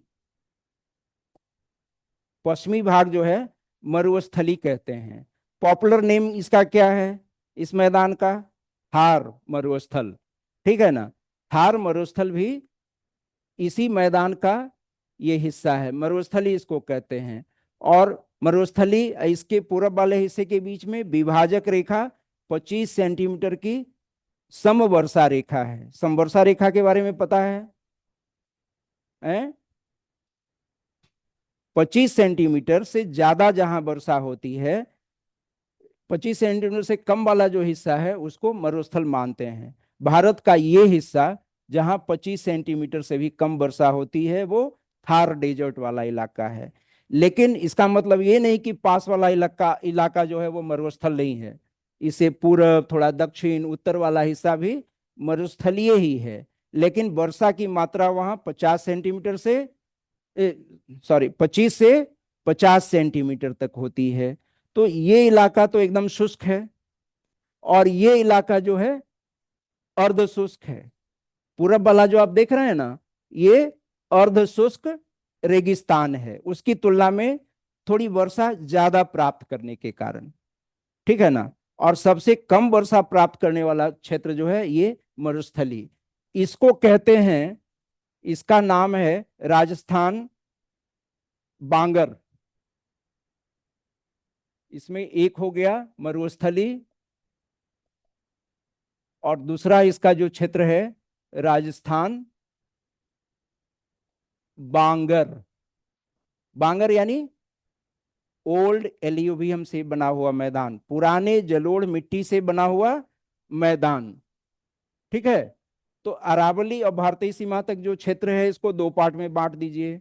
वर्षा के आधार पर 25 सेंटीमीटर से जो कम वर्षा होती है एकदम रेगिस्तान है, पूरा बालू का फैलाव है, सैंड ड्यून्स वहां पाए जाते हैं, बरखान पाए जाते हैं। ठीक है ना।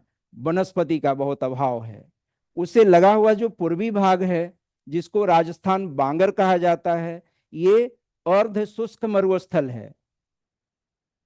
ठीक है। पूरी तरह शुष्क मरुस्थल नहीं है, अर्ध शुष्क मरुस्थल है। वर्षा थोड़ी ज्यादा होती है, 50 सेंटीमीटर तक वर्षा होती है। और ये इलाका बहुत उपजाऊ है, सिंचाई की सुविधा मिलने के बाद इसमें अच्छी फसलें ली जा सकती हैं। इस मैदान का एक खासियत और समझ लीजिए। इस मैदान का पूर्वी भाग जो है बालू से ढक, ये पश्चिमी भाग बालू से ढका हुआ है, और पूर्वी भाग अरावली की आते आते थोड़ा रॉकी है, जहां तहां इग्नियस रॉक्स जो मेटामॉर्फिक रॉक के रूप में बदल चुके हैं उसका आउट क्रॉप आपको दिख जाएगा। ठीक है। इस रेगिस्तानी क्षेत्र में भी जहां कई जगह जो है वो प्राचीन शैलों का आउट क्रॉप यानी सतह पर उसका फैलाव दिखता है ना। क्वार्ट्जाइट, नीस, सीस्ट, ग्रेनाइट जैसी चट्टानों का भी कहीं कहीं इस रेगिस्तानी क्षेत्र में फैलाव दिख जाता है, जो एक्चुअली एंशियंट रॉक फॉर्मेशन का ही एक्सटेंशन है। बताया ना आपको कि ये प्रायद्वीपीय भारत का वो हिस्सा जो उत्तर की ओर नीचा होता गया, हिमालय के अंदर डूबा हुआ है, उसी के ऊपर ये डिपोजिशन हुआ। तो उसमें जो पहाड़ियां थी, छोटी छोटी पहाड़ियां रही होंगी, उसका टॉप जो है कहीं कहीं दिखता है इस रेगिस्तानी क्षेत्र में। हाँ, ये राजस्थान का जो प्लेन है, राजस्थान का मैदान है, पूरा का पूरा रेगिस्तानी है। कहां से कहां के बीच ये तो समझ में आ गया। ये अरावली पर्वत के पश्चिम है। ठीक है ना। उत्तर में ये गंगा, उत्तर में ये पंजाब के मैदान से मिलती है। पंजाब का मैदान उस मैदान को कहते हैं जिसका निर्माण पंच नदियों ने किया है ना। ठीक है ना। सिंधु नदी की 5 सहायक नदियां हैं, उन नदियों ने जिस मैदान का निर्माण किया है ये उत्तर वाला पार्ट वो पंजाब का प्लेन है। पंजाब प्लेन से ये सटा हुआ दक्षिण में राजस्थान का प्लेन है, और इससे सटा हुआ दक्षिण में गुजरात का ये प्लेन वाला इलाका है और पठारी इलाका है। ठीक है ना। ये सब प्रायद्वीपीय भारत का ही अंश है। यहां तक ये भी प्रायद्वीपीय भारत का ही विस्तार है। अरावली प्रायद्वीपीय भारत वाली ही चट्टानी संरचना उसमें है, अरावली में है। अरावली के बारे में तो बताया ही था, आर्कियन रॉक्स है वहाँ, धारवाड़ रॉक्स हैं, कुडप्पा रॉक्स हैं, सब तरह के रॉक फॉर्मेशन है वहाँ। तो ये प्रायद्वीपीय भारत का विस्तार सरफेस पर यहाँ तक हमको दिखता है, लेकिन सरफेस के नीचे आगे तक वो है ना। जो अपेक्षाकृत नीचा भाग था प्रायद्वीपीय भारत का उत्तरी हिस्सा, उस पर मलबों का निक्षेपण हो गया। नदियों ने वहां अवसादों का निक्षेपण कर दिया, जिससे ये पूरा का पूरा मैदान बना। ये इस मैदान का यह हिस्सा भारत के पश्चिम में जो स्थित है, अरावली माउंटेन के पश्चिम में, ये मरुस्थल है। मरुस्थल भूमि के नदियों के जमाव के कारण नहीं हुआ है, मरुस्थल जलवायु की देन है। समझ गए। यहाँ जो मरुस्थल हो गया, ये क्षेत्र मरुस्थली में बदल गया, ये जलवायु की देन है। वर्षा यहाँ कम होती है ना। क्लाइमेटिक चेंजेज आए हजारों साल पहले, जिसके कारण वर्षा की मात्रा यहाँ बहुत घट गई, और ये पूरा का पूरा मैदान का हिस्सा अरावली के पश्चिम वाला धीरे धीरे रेगिस्तान में बदल गया है। इतनी बात समझ में आ गई। इस मैदान को, इस रेगिस्तानी मैदान को दो भाग में बांटते हैं वर्षा के आधार पर। जहां 25 सेंटीमीटर से भी कम वर्षा होती है, उस मैदान को कहते हैं मरुस्थली, थार डेजर्ट के नाम से इसको जानते हैं। और मरुस्थली अरावली के बीच में, अरावली है इधर, मरुस्थली है, दोनों के बीच में जो ये क्रिसेंट शेप का देख रहे हैं, चाप के आकार की भूमि जो देख रहे हैं, इसको कहा जाता है राजस्थान बांगर। इतनी बात समझ में आ रही है ना। राजस्थान बांगर की जो मिट्टी है, चूंकि ये भी जलोढ़ मिट्टी है, पूरा का पूरा जलोढ़ी है, तो यहाँ की मिट्टी बहुत उपजाऊ है। इसके कई स्थानीय नाम भी हैं। जो इसका उत्तरी भाग है वो कहलाता है घग्गर। इधर वाला हिस्सा कहलाता है, जो पंजाब प्लेन से, हरियाणा पंजाब प्लेन से जुड़ा हुआ है, ये वाला हिस्सा कहलाता है घग्गर। घग्गर बांगर। और यहां से लेके यहां तक का जो इलाका है, इसको कहते हैं शेखावटी।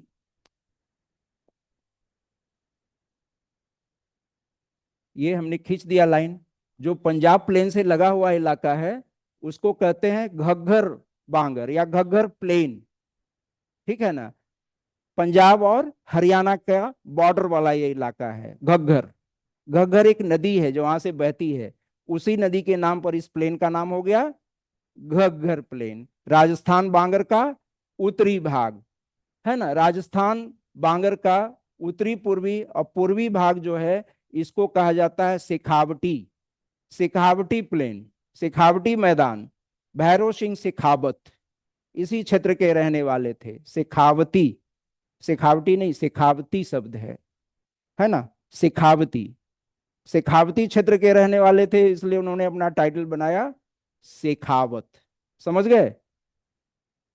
और तीसरा जो इधर वाला क्षेत्र है, जहां से लूनी नदी बहती है अरावली से निकल करके, यहां बहते हुए आकर के इधर कहीं गिरती है कक्ष में, रन ऑफ कक्ष में, यहां नहीं और ऊपर गिरती है, सॉरी ये नहीं होगा, इसका कोर्स ये इधर कहीं है, नहीं पहुंच पाती है वहां तक, समाप्त हो जाती है। हाँ, रेगिस्तानी वाले इलाके में ही सूख जाती है वो नदी। तो लूनी नदी का जो एरिया है, जो घाटी उसकी है, उसको कहते हैं लूनी प्लेन। तो राजस्थान बांगर का भी 3 पार्ट हो गया, है ना। Ghaggar plain, Shekhawati plain, Luni plain. समझ गए। और पूरा का पूरा मिला के क्या कहेंगे, राजस्थान प्लेन। क्या शेखावटी का? अच्छा, ये ब्रॉड तो दो डिवीजन हो गया। राजस्थान प्लेन के दो बड़े हिस्से हुए। एक पश्चिम वाला हिस्सा जो पूरी तरह से मरुस्थल है, जिसको मरुस्थली कहते हैं, थार कहते हैं, है ना, जहां वर्षा 25 सेंटीमीटर से कम होती है, जहां एकदम रेत का फैलाव है, बालू का फैलाव है, बालू से बनने वाले स्तूप वहां हैं। सैंड ड्यून के बारे में बताए थे ना, याद आ रहा है कुछ? बरखान, सैंड ड्यून्स, ये सब वहां दिखते हैं। रेत का फैलाव है इस मैदान पर, रेत का फैलाव हो चुका है वर्षा नगण्य होने के कारण। ठीक है ना। पूरब वाला भाग भी रेगिस्तानी ही है। फर्क इतना है कि वर्षा यहाँ थोड़ा ज्यादा होती है, तो रेत का फैलाव उतना अधिक नहीं है ना।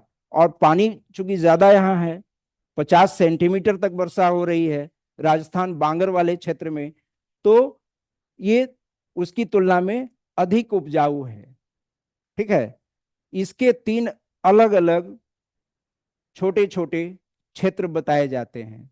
इसका वो हिस्सा जो उत्तर में पंजाब प्लेन से मिला हुआ है, उसको कहते हैं Ghaggar plain. Do you understand? Clear हो रहा है? हाँ, घग्गर प्लेन से और आगे आते हैं तो मरुस्थली अरावली के बीच का जो हिस्सा है, लूनी नदी की घाटी जहां से प्रारंभ होती है वहां तक, इसको कहते हैं शेखावती प्लेन। ठीक है। और लूनी नदी जहां से निकल गई अरावली से, और उसकी जो घाटी बनती है दक्षिण पश्चिम की ओर, उस घाटी वाला राजस्थान बांगर को कहते हैं लूनी प्लेन।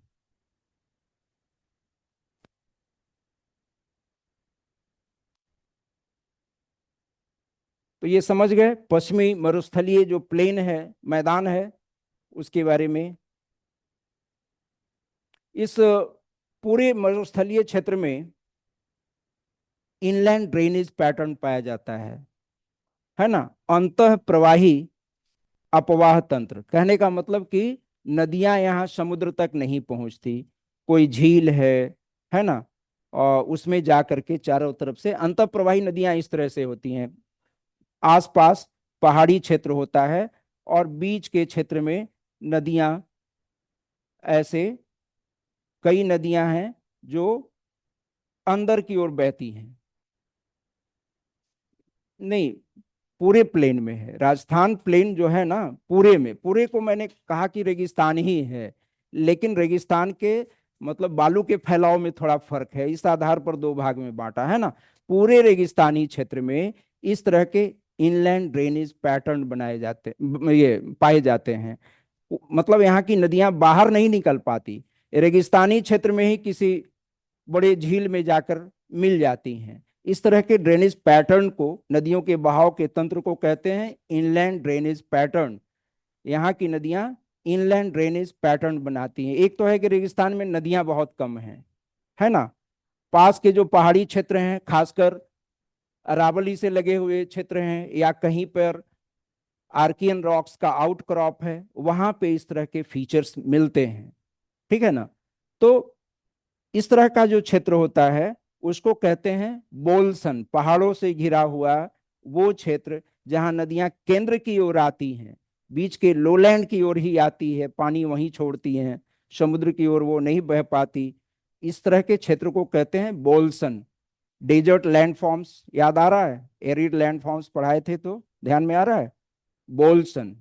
तो राजस्थान में बहुत सारे बोलसन पाए जाते हैं। इस तरह के छोटे छोटे मैदान हैं जिसमें पास के पहाड़ी क्षेत्र से नदी निकल करके अंदर की ओर बहती है और किसी झील के क्षेत्र में मिल जाती है। झील के क्षेत्र में जहां मिलती है, झील के चारों ओर चौरस भूमि का निर्माण होता है, और रेगिस्तान के इलाके में वो ओएसिस का काम करता है। ओएसिस क्या होता है? मरुद्यान। एकदम हरा भरा क्षेत्र वो होता है, क्योंकि पानी की सुविधा वहां है, पानी वो मिल रहा है उस झील के चारों ओर की समतल भूमि को, तो उसको कहते हैं प्लाया। राजस्थान प्लेन में भी बोलसन और प्लाया कई हैं, है ना, ढेर सारे हैं। जैसे सांभर झील, सांभर झील बोलसन का एक उदाहरण है। पास के पहाड़ों से नदियां निकल के और सांभर में मिलती हैं। ये सांभर झील है, ठीक है। और सांभर झील में पास के पहाड़ी क्षेत्रों की नदियां आकर के मिल रही होती हैं। तो सांभर क्या है? एक बोल्सन झील है, बोल्सन है, रेगिस्तानी क्षेत्र का बना देती है। हाँ, लेक की भूमि की के पास की जो जमीन होती है एकदम समतल जलोढ़ से बनी होती है, बहुत उपजाऊ होती है। रेगिस्तान के अंदर वो एक छोटा हरा भरा क्षेत्र के रूप में दिखता है, जिसको हम लोग क्या कहते हैं? मरुद्यान, ओएसिस कहते हैं, ठीक है ना, ओएसिस वर्ड ये। तो इस तरह के ओएसिस यहाँ भी मिलते हैं, कई सारे ओएसिस हैं जो बोल्सन वाले क्षेत्र में हैं, प्लाया वाले क्षेत्र में हैं। प्लाया कहते हैं झील के पास की एकदम समतल भूमि वाला मैदान को, ठीक है। तो बोल्सन और प्लाया यहाँ भी मिलते हैं। बोल्सन, अच्छा, बहुत सारे जो झील हैं वो नमकीन पानी वाले यहाँ हैं, खारे पानी वाले हैं। रेगिस्तानी क्षेत्र होने के नाते खारे पानी की झीलें हैं, जैसे सांभर। कौन कौन झील है इस क्षेत्र में? नाम नोट कर लो आप। सांभर, डिडवाना, कुचामन, सरगोल, खाटू। हाँ, डिडवाना, कुचामन, सरगोल, खाटू, दिगाना, ये सब इंपॉर्टेंट झीलें हैं इस प्लेन की। नाम हो गया, नोट कर ली? नहीं नोट कर पाई तो हम दोबारा बोल देते हैं, ठीक है ना। सांभर, सांभर क्या है? बोल्सन है। आगे जो नाम बोलेंगे सब प्लाया है, रेगिस्तानी क्षेत्र में पाए जाने वाला छोटा मैदान जो किसी झील के चारों ओर होता है। आगे जितने भी नाम बोल रहे हैं सब प्लाया का उदाहरण है। डिडवाना, कुचामन, सरगोल, खाटू, दिगाना, है ना, इतनी सारी झीलें यहाँ की इस मैदानी क्षेत्र में, रेगिस्तान के मैदान में हैं, जो प्रसिद्ध हैं। राजस्थान का जो मैदान है वो कई खनिजों के लिए जाना जाता है, जैसे बोल्सन और बोल्सन झील को कहते हैं पानी वाला जो क्षेत्र है। बोल्सन हमने बताया ना कि पास की पहाड़ियों से, मान लिया कि दो तीन तरफ पहाड़ी है किसी क्षेत्र में, पहाड़ों पर जो वर्षा होती है उससे छोटी छोटी नदियां निकलती हैं, छोटी छोटी जलधाराएं। और वो सब जलधाराएं, बीच का हिस्सा लोलैंड है, निम्न भूमि है, तो उस ओर वो प्रवाहित होती हैं, छोटी नदियां, छोटी जलधाराएं। नदी कहना बेकार है। अब 200-400 मीटर, 1-2 किलोमीटर जिसकी लंबाई हो, नदी तो नहीं कह सकते। छोटी जलधाराएं जो होती हैं सब अंदर की ओर आके बहती हैं, पानी अपना एक जगह इकट्ठा करती हैं। तो जहां पानी इकट्ठा हुआ वो झील बन गया, इसको बोल्सन कहते हैं। और बोल्सन के पास की जो चौरस भूमि डेवलप कर जाती है, जो एकदम समतल होता है, ऐसी समतल भूमियों को प्लाया कहते हैं। प्राय चूंकि यहाँ पानी है, इकट्ठा पानी हो रहा है, पानी जहां कहीं भी झील में इकट्ठा होगा तो आसपास के भूमि में भी भूमिगत जल के रूप में वो संरक्षित होगा, है ना। वहां की मिट्टी में आर्द्रता अधिक रहेगी, इसलिए वो उपजाऊ क्षेत्र बन जाता है, पेड़ पौधे वहां होते हैं, है ना। प्राकृतिक वनस्पतियां सघन होती हैं। रेगिस्तान का बाकी हिस्सा पेड़ पौधे से विहीन, लेकिन पोल्सन वाला इलाका, ये बोल्सन वाला इलाका, प्लाया का जो इलाका होता है, वो पानी उपलब्ध होने के कारण हरा भरा रहता है, हरा भरा एकदम दिखता है। हम्म। नहीं नहीं, प्लाया जो है वो जमीन है, प्लेन है वो। इस तरह के पहाड़ों से घिरे क्षेत्र में वो प्लेन होता है, छोटा, ठीक है ना, जनरली सर्कुलर या फिर अंडाकार, कुछ उसका आकार इस तरह का रहता है कि बीच में कोई झील है और उसके आसपास की समतल जो भूमि है वो वनस्पतियों से ढकी होती है। रेगिस्तान में तो वनस्पतियों का अभाव होता है ना, लेकिन रेगिस्तानी क्षेत्र में जहां कहीं भी प्लाया बना हुआ है वहां पर सघन वनस्पतियां पाई जाती हैं, क्योंकि पानी वहां उपलब्ध है। आसपास के पहाड़ी क्षेत्रों से छोटी छोटी धाराएं आती हैं। नहीं, अलग अलग नहीं, बोल्सन तो उस झील को कह रहे हैं, बोल्सन झील का एक प्रकार हुआ, और उसके आसपास की जो भूमि ही प्लाया हुई। तो ये मरुद्यान की तरह दिखते हैं, है ना। हरे भरे क्षेत्र रेगिस्तान में हो जाते हैं। कहाँ का? वो अलग। लोकटक कहाँ है? लोकटक यहाँ मणिपुर में है। वो तो हरा भरा दिखेगा ही। पूर्वांचल का जो इलाका है, हाईएस्ट रेनफॉल प्राप्त करने वाला वो रीजन है। पूर्वांचल की जो पहाड़ियां हैं, हिमालय का जो ये हिस्सा है, ये तो सबसे ज्यादा रेनफॉल प्राप्त करता है। इसी में न गारो खासी जयंतिया भी है। गारो हिल्स में मौसिन राम का नाम सुना होगा, हाईएस्ट रेनफॉल वर्ल्ड का है।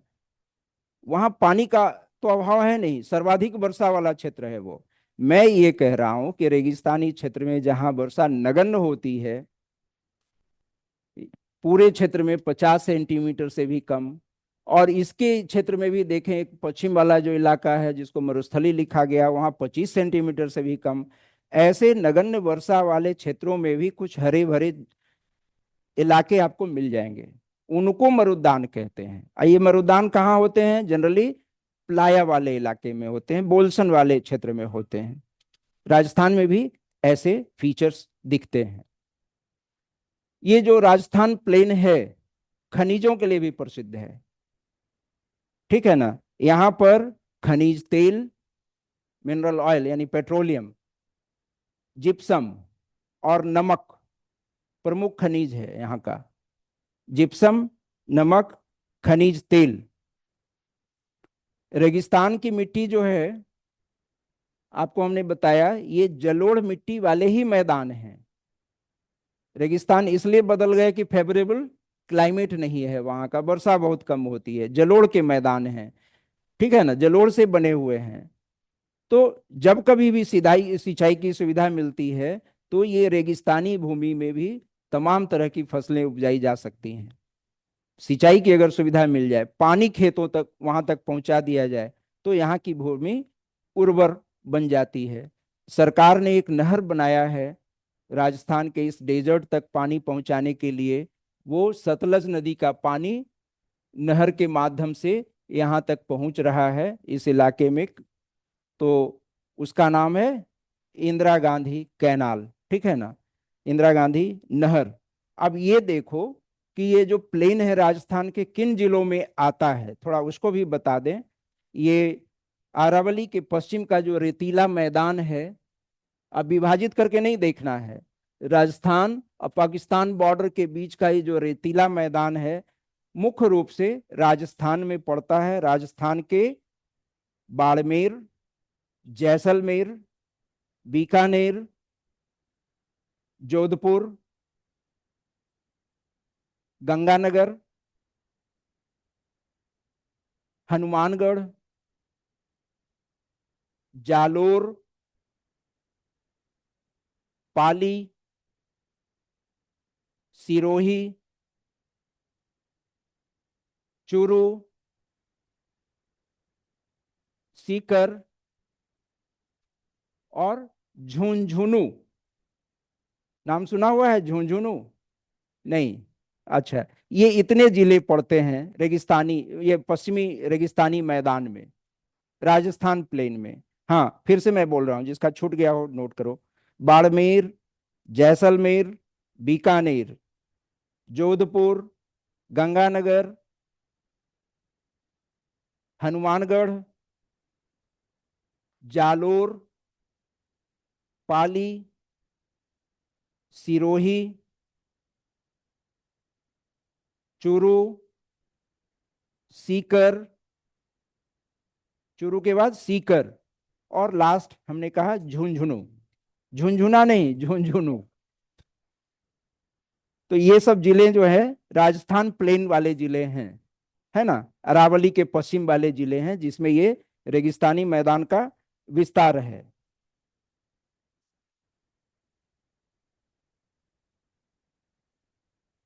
अब आते हैं, दूसरा जो लगा हुआ मैदान है आपका, उसको कहते हैं, टाइम भी हो गया है, 12:20। 12 बज गए ना, 12:20। तो ऐसा है, इसको छोड़ देते हैं, ये पूरा नहीं हो सका आज। मेरी कोशिश थी कि मैदान ब्रह्मपुत्र तक पहुंच गए, है ना, पहुंच जाते, लेकिन अभी राजस्थान में ही अटके हुए हैं।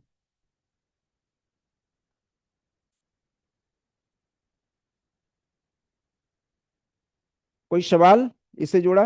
Any question? अच्छा। ऑल।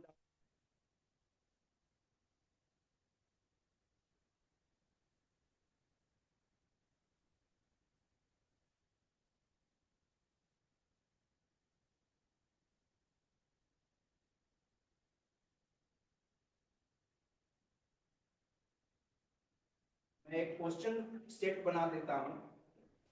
जियोलॉजिकल हिस्ट्री हो गया, तो ये फिजियोग्राफी हो जाएगा, तो आपका एक टेस्ट रख देगा। ठीक है, ये दोनों चैप्टर से रिलेटेड क्वेश्चन। नेक्स्ट, ये पूरा होने के बाद, थैंक यू।